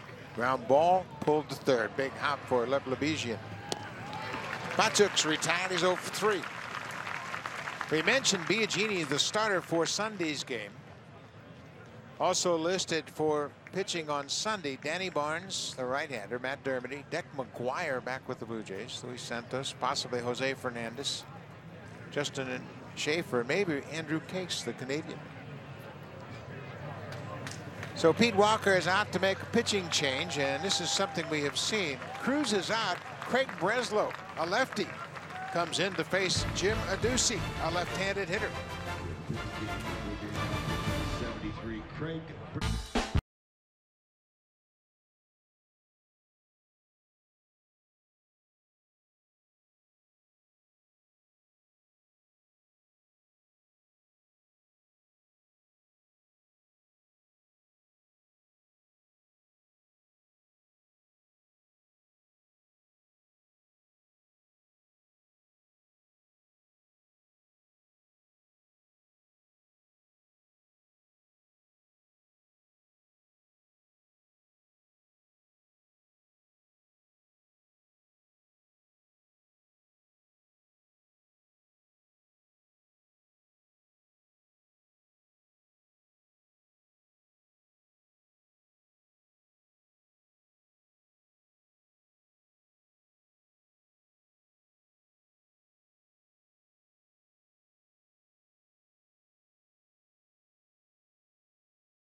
Man in baseball, and boy, he's got the resume to back it up. Breslow graduated from Yale, majoring in molecular biochemistry and biophysics. He was also accepted into medical school, so it's no surprise with a science background that Breslow is all in when it comes to advanced metrics and analytics. In fact, he's been drawn to a portable device called Rapsodo, a Polaroid-type camera used behind a catcher to accurately measure true spin rate. Breslow is able to track his pitches using the data similar to how major league teams evaluate players. And you don't have to be a Yale grad to use it, but he is comfortable with deciphering the data and understanding the physics involved in pitching. And Buck, get this, when Breslow was with Boston, Josh Beckett bet a teammate Breslow could calculate the number of rotations a baseball makes from the pitcher's hand to the plate thrown at 90 miles per hour. Beckett won that bet. Breslow, a very impressive man to talk pitching to. First pitch swinging. That's Adduci. He grounds out. Breslow does his job, and John Gibbons gets another look at a lefty specialist, Craig Breslow. He's just one pitch to end the inning. Okay, fans, it's time to get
Presented by Boston Pizza. It's a new day this season, same great program. Special price kids tickets in the 200 level outfield and 500 level. After the game, kids 14 and under can run the bases just like the pros. For tickets, visit BlueJays.com. Thank you very much, Hazel. And that's a big move from Saturday to Sunday for Junior Jays Sundays this season. So those youngsters are going to want to make a change on their calendar. Paul Volker into the ball game, taking over the right-hander. We'll start the 6th inning here for the Tigers. Volker in 33 games last season bounced around between AA and AAA, but look at that whip, 1.06. That's walks plus hits per inning pitched, a very key stat for a relief pitcher. 40 strikeouts against just 9 walks.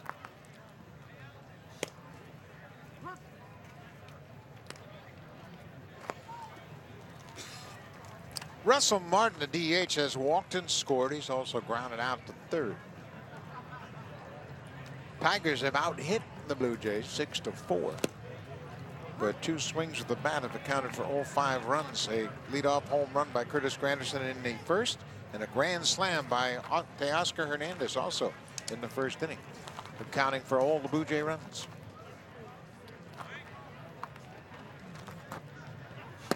Upstairs. A ball and 2 strikes to the Blue Jays DH Russell Martin.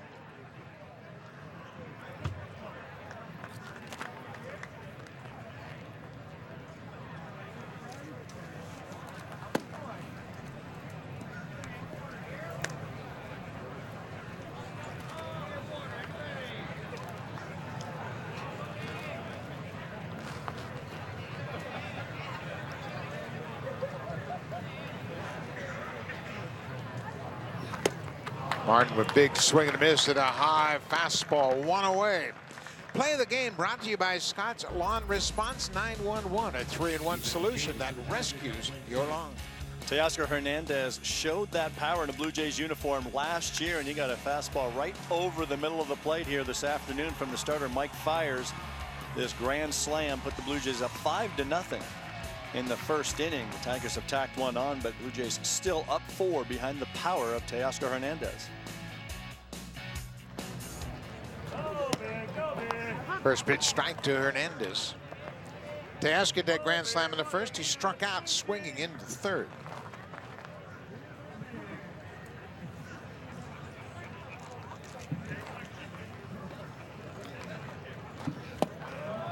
Another wild swing at 0-2. Well, he showed great power, but at the same time, Teoscar struggled at times, and that's that tough balance with young players. Big power, but also a lot of swing and miss, and he certainly wants to cut down on those strikeouts. That's not going to be very acceptable at this level. He's going to have to clean that up. Well, you mentioned the great month of September that Hernandez put together, and it's a historic month by Blue Jays standards. Most home runs by a rookie in a calendar month. Jose Cruz Jr. in August of '97 hit 9. Teoscar is tied with Carlos Delgado, who also hit 8 home runs in April of '94. A terrific month for Hernandez. And there, a tentative swing as he chases that high fastball. He strikes out for a second time this afternoon. Well, it's a nice problem to have when you have that kind of power, and the Blue Jays love that in Hernandez, but Teoscar is going to have to be able to adjust. The league is certainly going to adjust to him in a hurry. He'll see more of those pitches right there, elevated in the zone with 2 strikes. And when opposing teams know that you will expand the zone, especially with 2 strikes, I know as a catcher calling a game, you're not going to throw a strike. And again, he chased there up and out of the zone against Volker. Anthony Alford, the right fielder, 0 for 2 with a strikeout. He takes the first pitch strike.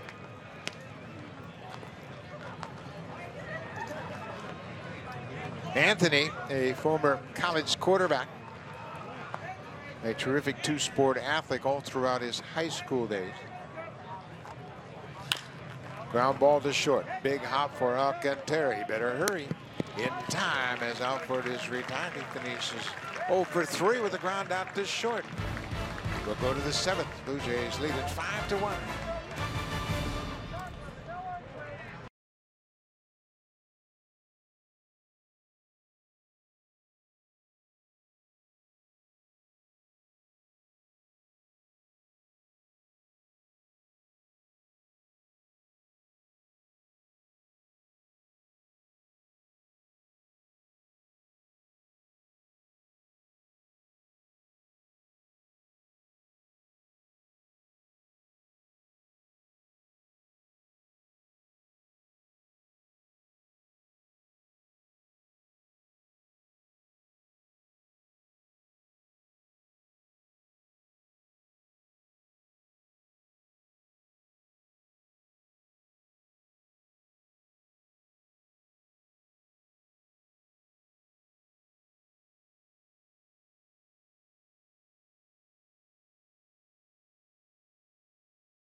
How does it feel to have a couple of springs under your belt, and how much different is this spring compared to your last couple of springs? I feel really good. You know, just continue to get reps. Early on, I was still kind of feeling around, but now I'm kind of used to the guys and know the team, know my teammates really well, and have a pretty good feel for things. I think it's helped a lot.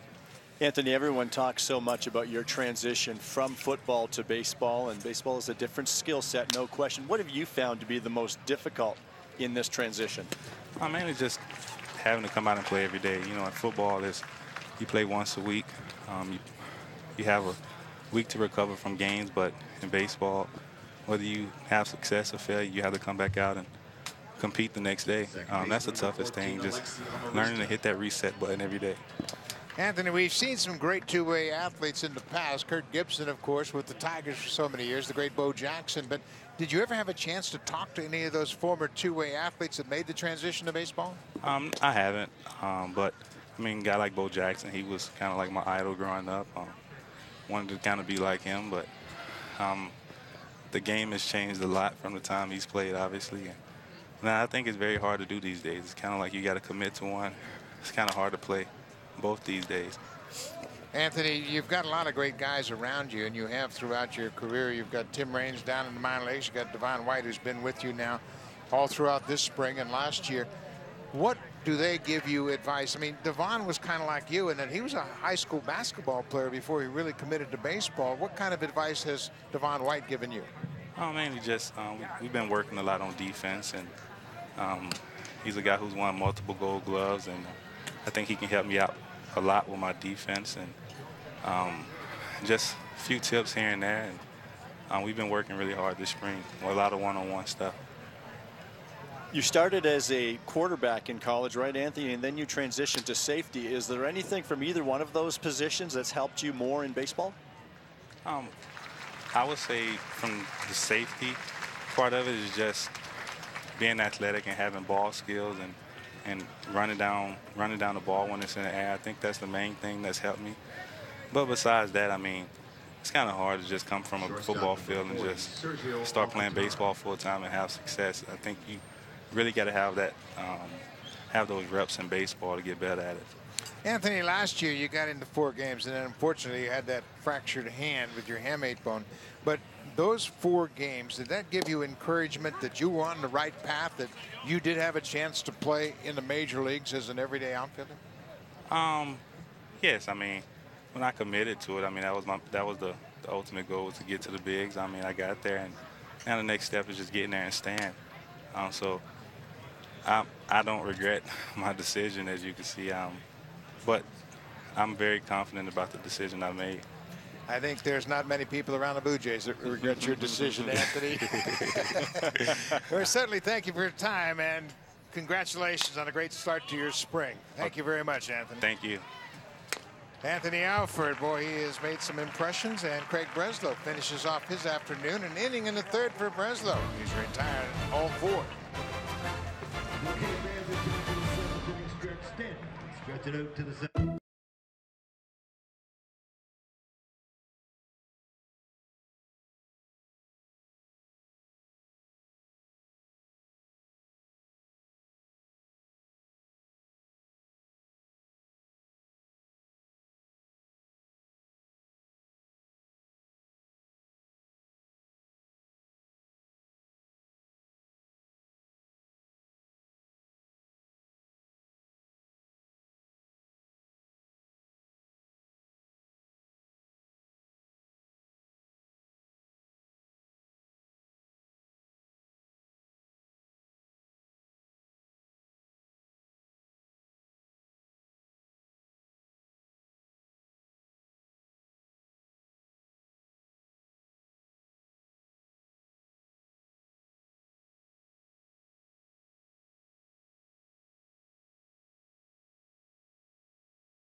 Rogers Blue Jays baseball partnership. It may not be reproduced or retransmitted in any form.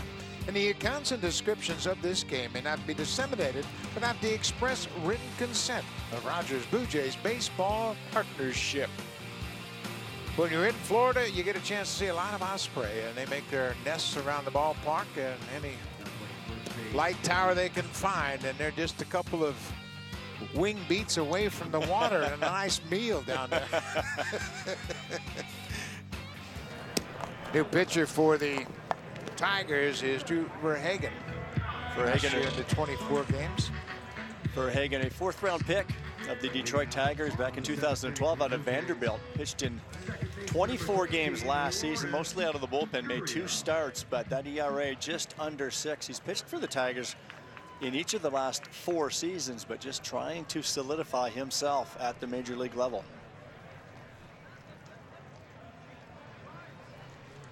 Curtis Gurriel, the shortstop, looking for his first hit of the afternoon. He's 0 for 2. Ground ball, and there it is. Opposite field base hit, leadoff single for Gurriel here in the 7th. Boy, there's a lot of hits that other way, aren't there, Joe? Well, that's a nice thing to see, too, from a young player. We talked about Gurriel earlier and making this transition. He's got a great body, big, tall, lean body. That ball's out over the plate. And when you see a young player not trying to do too much with that ball out over the plate, that's a beautiful thing. That's very advanced coming from Cuba, and he just shot that the other way, getting the barrel to the baseball. All the coaches were talking about that approach when they saw Vladimir Guerrero Jr. on Thursday against the Orioles. He had 4 hits up the middle into the opposite field, 4 for 5. It's a very mature approach for a young player, especially when you're up here at big league camp. One would think that you're trying to impress, and that's why as hitters you try to do too much. You generally pull off the baseball and roll something over to the pull side, but not the case at all, letting that ball travel in his stance. And ball gets away from Derek Norris, and Gurriel goes to second. Norris took over defensively behind the plate last inning. Well, it's ball in the dirt. Norris just late getting there, and that's why as a catcher, when you call an off-speed pitch, you have to anticipate that it's going to be in the dirt and then beat the ball to the spot. Get to your knees and get your body in position. Watching that replay of Norris and that bad attempt to block the ball reminds me of a great article that John Lott wrote on The Atlantic. Had a discussion with Russell Martin about the finer points of catching. It's one of the best articles I've ever seen about how you break it down. And Russell Martin was a terrific assistant to John Lott in writing that story. But he talked about his theory of blocking and how it started with his dad in Montreal when he's about 7 years old. But it's a great story. Check it out. It's on The Atlantic, and John Lott did a terrific, The Athletic, excuse me. John Lott did a terrific job of writing that piece, and Russell Martin gave you some of his insight as a catcher behind the plate. And I think for fans, they love to be able to get that insight. It really helps them get into the catcher's mind, what the perception is of what you're doing behind the plate and all of the different aspects of the game. I know one part of it was talking about receiving, and I like to use the word receiving. I know you do too, because the analytics use pitch framing, and I've always hated that word, but receiving, and he and Luke Maley were talking about trying to make the mitt pop and trying to get that extra call from umpires, the great umpire-catcher relationship that's very important as well. You know, you talk about that mitt pop, and it was referred to several times in the article that you used to do it. I used to do it just to give the pitcher more confidence. And when you had a pitcher you weren't really fond of, or you wanted to really get to him, you'd catch it in the webbing so it wouldn't make any noise. That sweet spot is just below the webbing toward the palm of your hand. That's where you're going to get that loud pop, and that's what they were referring to. But pitchers don't understand. Catchers have a lot of control back there. Got to be nice to us. Luke Maley 1-2. Line drive to right. Reyes, the right fielder, gets it, and Gurriel did a terrific job of going back and tagging at second and moving up on the fly ball to right. Got a good read off the bat. That's another good look at a very young player making a very good decision. Gurriel there off the bat, that ball looked like it may be dropping into shallow right field, in which case Gurriel could have been off the second base bag, but he knew that with nobody out, your mentality on second base is in any way you can get to third base, and he did that by tagging up. So now that'll draw the infield in. Blue Jays have a 5-1 lead. And Dwight Smith Jr. will get his first at bat of the afternoon. There, as you see the inner defense. Right at the edge of the grass. Big swing and a miss.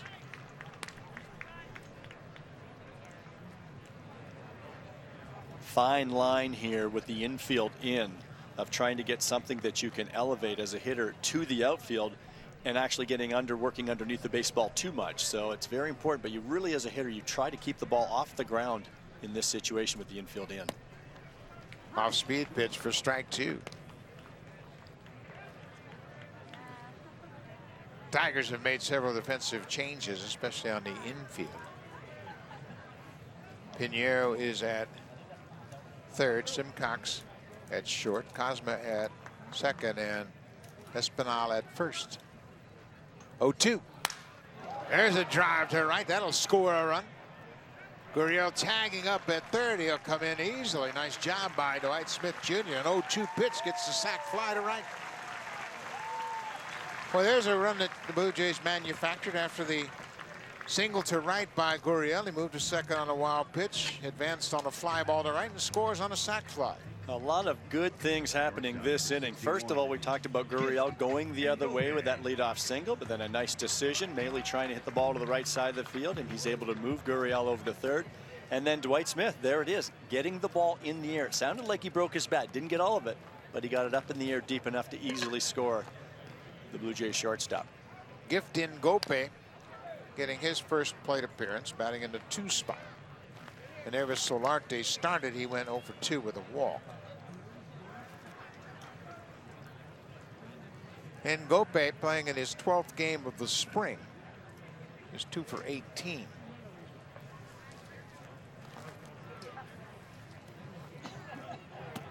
The Blue Jays are starting to get backed up at different positions, so when you think about the AAA team, the AA team, where guys are going to play, all of a sudden they've got some talented players. They're going to find playing time hard to come by. Well, you talk about that word depth a lot, and that's what good teams do. They have good depth, and that's what the Blue Jays now have slowly built up over these last couple of years. Bouncing ball up the middle. Simcox has it behind the bag, and Gope's in time, but the Blue Jays score a run on a base hit, a sac fly, and they still lead the Tigers now 6-1.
This program brought to you by Scott's Lawn Response 911, a 3-in-1 solution that rescues your lawn.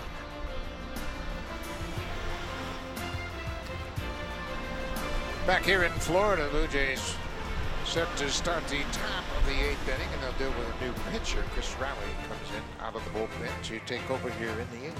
Chris Raleigh, another non-roster invitee to spring training, 27-year-old from Atlanta, Georgia. Made his major league debut last year with the Blue Jays, getting into 6 games. Had some struggles at time, not overpowering. The fastball just averaged around 89 miles per hour with the slider and the changeup.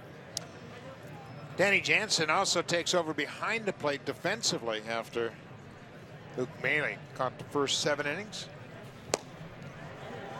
First pitch strike as he gets Mike Gerber to swing. Gerber now in right field.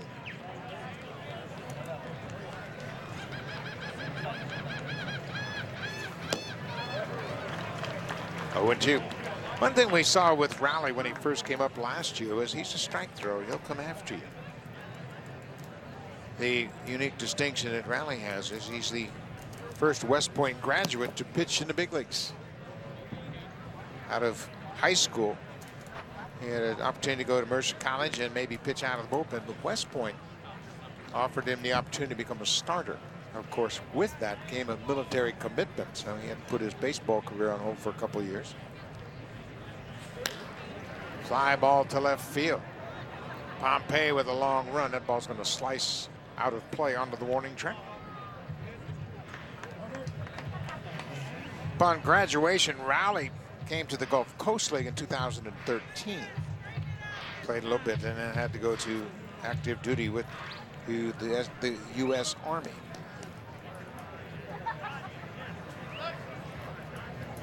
He served 30 months of active duty and then applied for an exemption, and that exemption was granted in January of 2016. There's a changeup for the strikeout. Rowley retires the first batter here in the 8th. Good changeup right there after the two-seam action with this fastball. Again, not overpowering, but when you can move the sinking fastball to both sides of the plate and then mix that pitch in, good movement there, down and away from the left-hand hitter.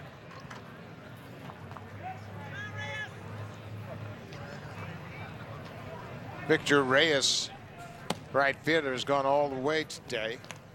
Had an infield hit his first time up. He's 1 for 3 on the afternoon. Grounded into a double play in the 3rd and lined out the left in the 6th. He gets jammed and pulls it foul. Ball and a strike. When you don't have the top end velocity in the mid-90s, you have to be very good with your location. And I think when Chris is good, he's using the edges and mixing speeds like we've seen. But when you start missing your spots and that ball straightens out a little bit and it's 87, 88, 89, it's pretty good hitting for big league hitters. That's where he found his struggles in the big league level last year. Fly ball into the alley in right center, and Ramon Fields is there. He's got the speed to run it down. Fields has an interesting tool set. He's got one dimension the Blue Jays don't have a lot of, and that's speed. A lot of people that are enamored with his skills. And a long ways to go for this baseball. He was shading into the left center gap, so he had to come all the way over. Didn't look like he was going to get there, but he closed on that baseball in a hurry.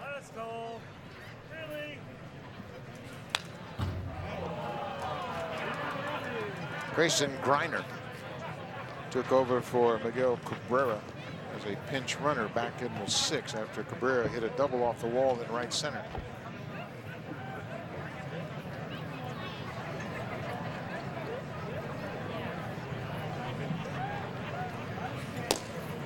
Cutter off the plate outside. It's 1-1. In case you're just joining us, the Blue Jays scored 5 runs in the bottom of the 1st. Curtis Granderson hit a leadoff home run, his 4th of the spring. And then after 3 walks, Teoscar Hernandez hit a grand slam to deep center field, accounting for all 5 runs. A 5-run inning for John Gibbons Blue Jays. From the pitching side of things, Jaime Garcia started, went 3 innings, allowed 3 hits, no runs, a walk, and a couple of strikeouts. Al Albuquerque, John Axford, Reiner Cruz, Craig Breslow, and now Chris Rowley. Tomorrow, the Blue Jays will host the Pittsburgh Pirates. Joe Biagini is the scheduled starter. More than likely, you'll see Danny Barnes, Deck McGuire, Luis Santos, Matt Dermody, and possibly Andrew Case, the Canadian. We'll be right back at it tomorrow. Game time just after 1 o'clock. Derek Norris. You look around the Grapefruit League standings. The Yankees at the start of play today 10-4, Houston 11-5. Blue Jays started play at 7-8. They've won 3 in a row, trying to make it 4 straight. This time of the year, Joe, ball club's starting to think about cutting down their rosters as they're running out of games. They need to trim down the rosters to make sure the regulars get ready for the season. And I think with the minor league camps going into full gear, and these players need to get ready for their minor league seasons too. Pitchers need to stay on their schedule, so there's so much going on, and Pete Walker orchestrating all of that with all of these schedules that he has to somehow coordinate here at Major League Camp, but also thinking where these players have to be 2 weeks from now. Yeah, and the minor league games will begin Tuesday for the Blue Jays, so they have to make sure they have all their players ready to participate in those minor league games. So a lot going on this time of the year. Is another thing that's been interesting too the last couple of days, all the contracts that free agents have been signing. Mike Moustakas went back to the Royals for a modest contract, $6.5 million. Shocking the way some things have gone down this winter with the economics in this game.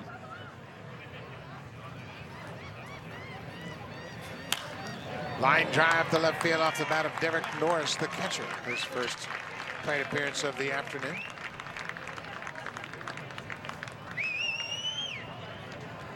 So the 2-out walk and now a 2-out single. The Tigers have something going here. Left fielder number 80, Ronnie Rodriguez. So with 2 outs, Raleigh will face Ronnie Rodriguez, who is in left field. He's a super utility player that the Tigers think he's got a chance to make this ball club.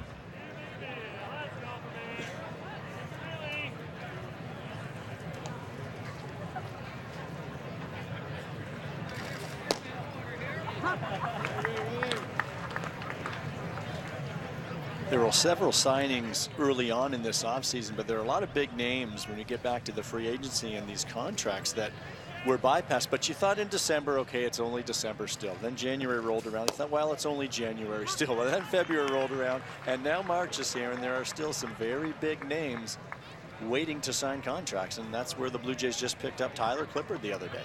Tyler Clippard signed and has already logged an inning of work with a couple of strikeouts in yesterday's game. But you know what? A lot of teams are signing these non-roster invitees into camp, bringing them in, and just hoping that they'll catch lightning in a bottle, and you can construct a bullpen by bringing in former established major leaguers and hope they can recapture their form. Ground ball. Nice play by Ngope as he gets the throw to third base, but it's not in time. Grayson Griner beat the throw to third, and Ngope made a terrific play on the backhand. The only play he had was to go to third to Lebigian. And the umpire at third base ruled Griner safe. Well, this is what the Blue Jays love about Gift Ngope, his defense, and he ranges to his left, sliding grab. He knows his only play is to third. It looked like Lebigian had trouble finding the bag, but as we see the replay, it looked like Jason did indeed find the bag, but third base umpire in disagreement there. He may have skimmed the top of it, but what a nice play by Ngope at shortstop. The only chance he had. So the bases are loaded now for Edwin Espinal, first baseman, getting his first AB.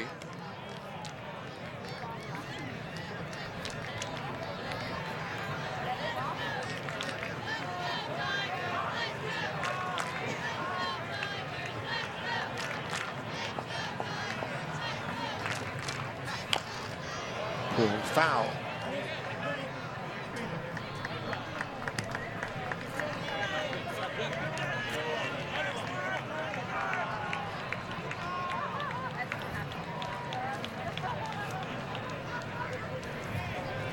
Blue Jays lead it here in the top of the 8th, 6-1, but the Tigers threatening with the bases loaded and 2 outs. Inside off the plate.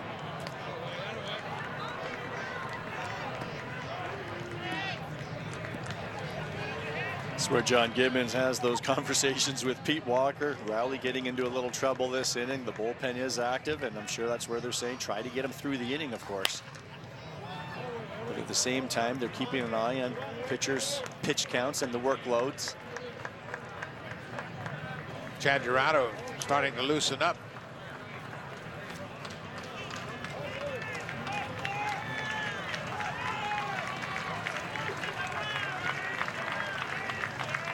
2 balls and 2 strikes, 2 away. Fair ball. Grinders in to score. Right behind him is Derek Norris. He's going to come in to score. They're going to stop the runner at third as Espinal delivers a 2-run double down the left field line.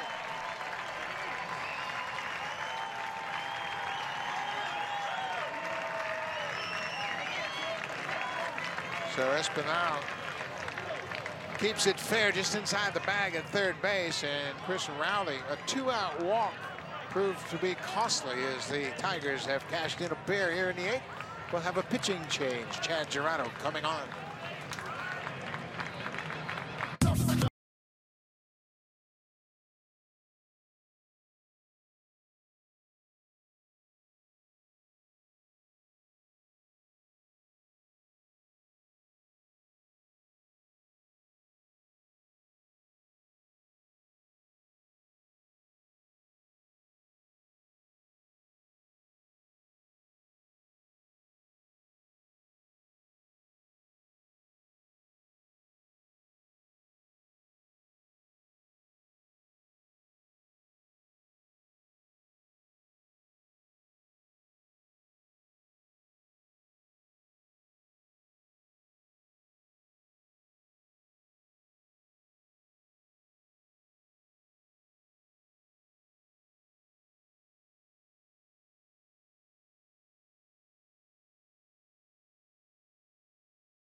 With 2 on and 2 outs, as the Tigers have scored a pair of runs here in the 8th, he takes over for Chris Rowley.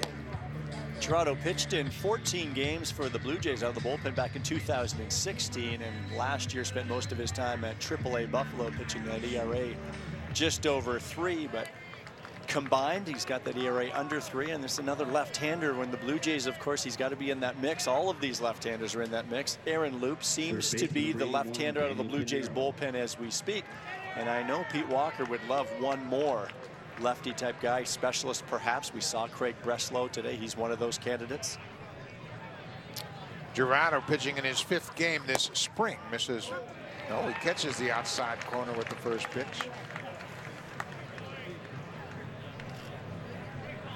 And your Pinheiro has taken over at third base. This is his first plate appearance of the afternoon.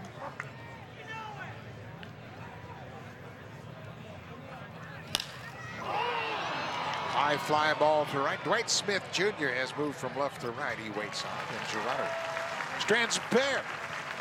They'll go to the bottom of the 8th. The Blue Jays still lead the Tigers 6-3.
2 games ahead of the Yankees. Boston had a 93-69 record. The Blue Jays finished up in 4th place, 17 games back of the front-running Red Sox. Of course, everybody knows about the offseason, and most recently, the Boston Red Sox added J.D. Martinez, formerly of the Tigers and the Astros. And John Gibbons knows it's a tough division, but I think there's a lot more optimism in camp than the public might really expect. Yeah, and I think when you look at what the Red Sox did, I thought that was a key acquisition when they finally did. The rumors were swirling all winter, but they finally inked J.D. Martinez, and I think there's that big pop in the middle of your lineup that they dearly missed last year with the absence of David Ortiz. So I think that's going to be a new and improved lineup. I still think the Red Sox are a very good hitting team. I think maybe they underachieved last year. The Yankees are the Yankees, of course, adding Stanton, but I think what John Gibbons is excited about, it has to start with the rotation, so you limit the damage, but he's got to get more offense out of this group. It just seems like in the AL East,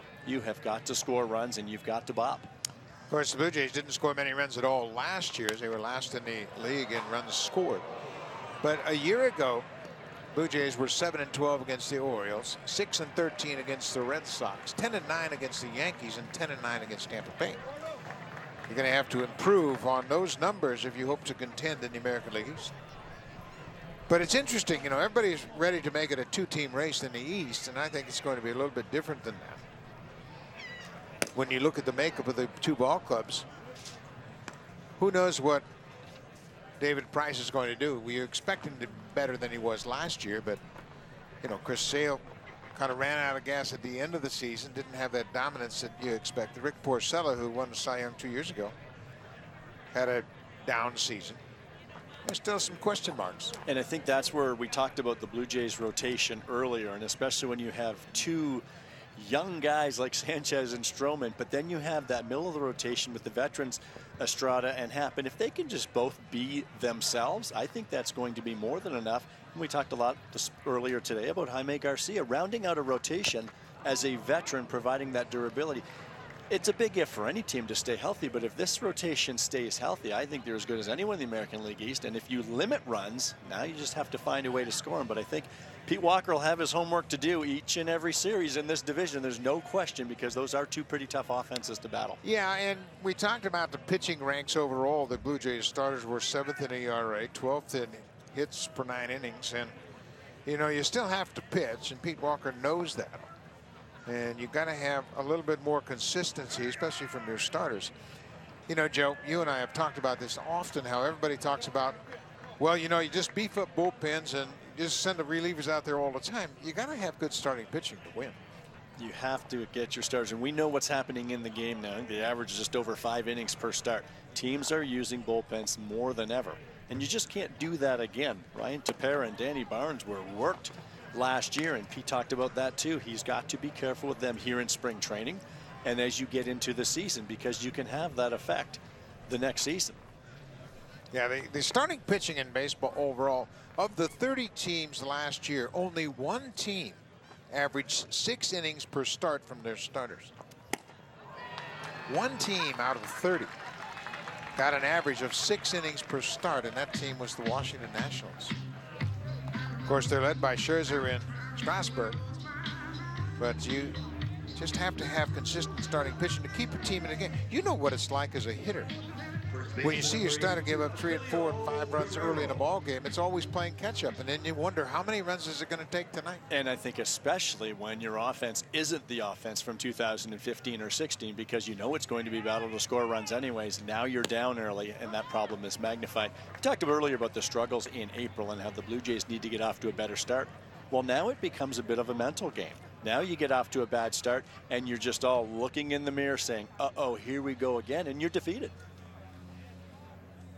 Emilio Guerrero bounces a 2-hopper to third. Pinheiro with a strong arm in time at first, 2 away. Denny Pinheiro is a former junior national team player with Team Canada. Does a very nice job. Played at the University of Virginia, but a nice, tall, athletic body. And when I coached him and coached against him and saw him play, and I think it still holds true now, he just does everything really well. He's not going to do anything that's just going to make your eyes bulge out of your head, but he fields the ball. He's got a nice arm, very smart on the base pass, and a very nice right-handed hitter with a little pop.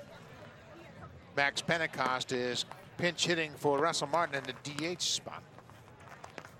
Russell finished up 0 for 2 with a walk and a strikeout. The junior national team will be here next Saturday. Craig Hamilton will lead the junior national team to play the Blue Jays.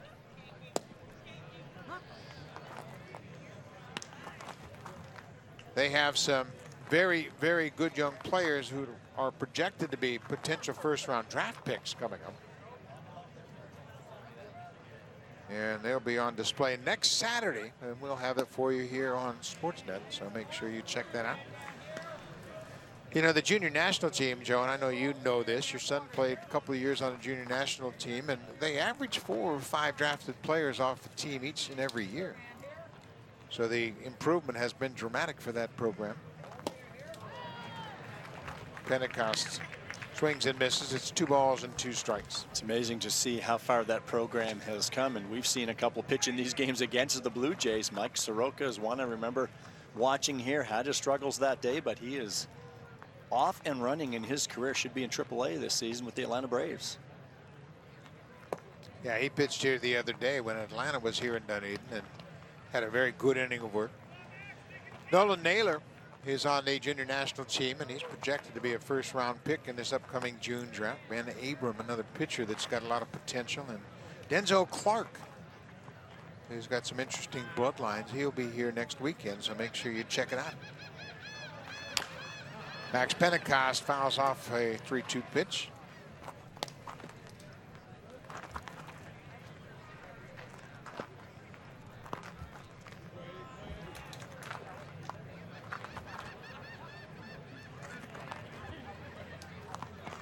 Bottom of the 8th inning, the Blue Jays have a 6-3 lead over the Tigers, despite the fact that they have been out hit 9-5. There's a drive to left field, and that's going to be caught by the left fielder, Ronnie Rodriguez. Pentecost hit it hard, but right to the left fielder, so we'll go to the 9th. The Blue Jays have the lead.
sooner or later you might have a guy that can be effective. You think about a guy like Scott Downs, who pitched so well for the Blue Jays for such a long time. Not overpowering, just understood who he was, didn't try to generate velocity. Just made good quality pitches. And I think that's a very important point for hitters and for pitchers. Be who you are and do it really well. That's going to give you the best chance to succeed. Sometimes pitchers, and Chad Girardo is an example. He's not an overpowering guy. He's 87, 88 maybe with that slider and changeup. And I know even in the minor leagues, you catch so many guys that they don't want to be that guy. They want to be the guy to try to throw 93. Well, the more you try to throw 93, you're flying out of your delivery, and your careers don't last very long. So be yourself.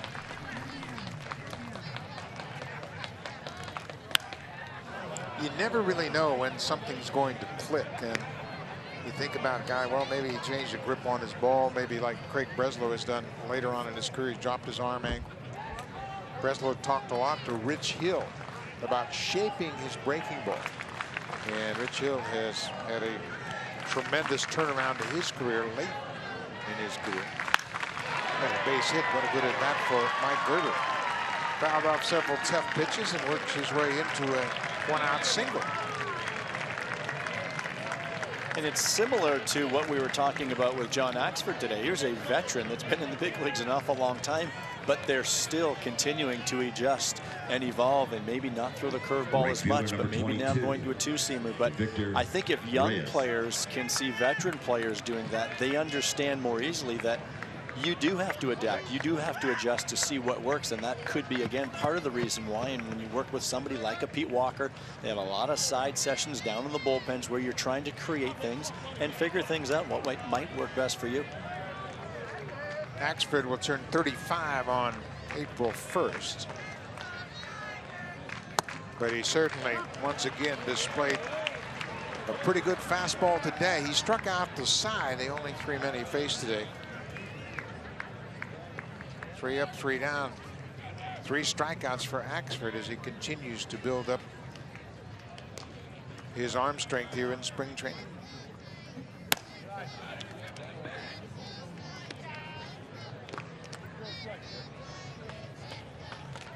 Ball and a strike. Victor Reyes, the switch hitter, turning around and batting right-handed again.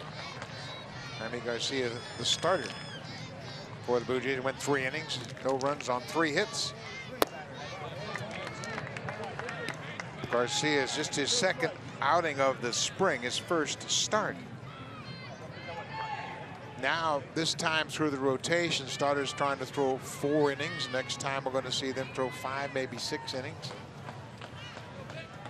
Going to have probably 3 more starts before the regular season. You want to stretch out.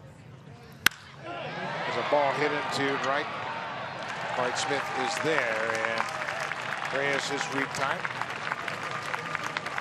Now here comes Pete Walker. Looks like he's going to make a pitching change here. And we've seen this a couple of times today where the Blue Jays want to bring in a pitcher from the bullpen in the middle of an inning to see how they might react. So we'll step aside. Pitching change here in Toronto. That's Andrew Case who's going to come on and try to close things out.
Trying to close things out.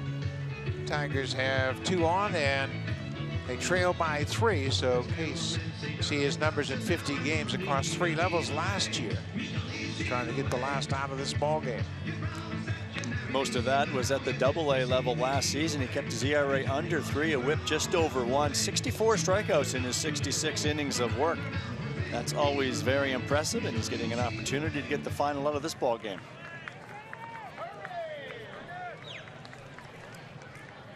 Designated hitter number 17, Grayson Griner. Andrews from St. John's, New Brunswick, and he pitched at Lethbridge Community College in Alberta. Grayson Griner takes pitch off the plate inside.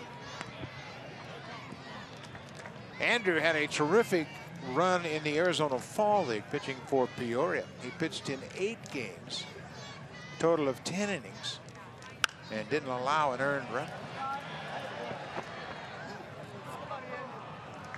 10 innings, 8 hits, 1 unearned run. He walked a batter and struck out 6 in the Arizona Fall League. He started his season in Dunedin, and as Joe mentioned, he was 4-0 in AA New Hampshire with a 158 earned run average. Fastball in the low 90s with a slider and a changeup. That fastball got in on the hands of Griner. Bouncing ball, and Gope flips to second, and that'll do. Case comes out of the bullpen to close out the Tigers. Picks up a save, 3-run situation. Blue Jays win at 6-3, and they even their spring training record to 8-8. Well, we talked about it a lot during the broadcast. It all starts with your starting pitcher, Jaime Garcia. A nice effort today, and the Blue Jays will be looking just for that at the back end of the rotation. And Teoscar Hernandez continues to show his power in a Blue Jays uniform. Teoscar Hernandez hit a grand slam in the first. Curtis Granderson hit another home run. He's got 4 in the spring. We'll be right back with you tomorrow. The Pirates are here in Dunedin. Joe Biagini gets them out as the starter. The Blue Jays win at 6-3. We appreciate you watching. Have a great afternoon. Stay tuned. PHL hockey coming from Bathurst, New Brunswick. Thanks for watching. I'll see you tomorrow afternoon.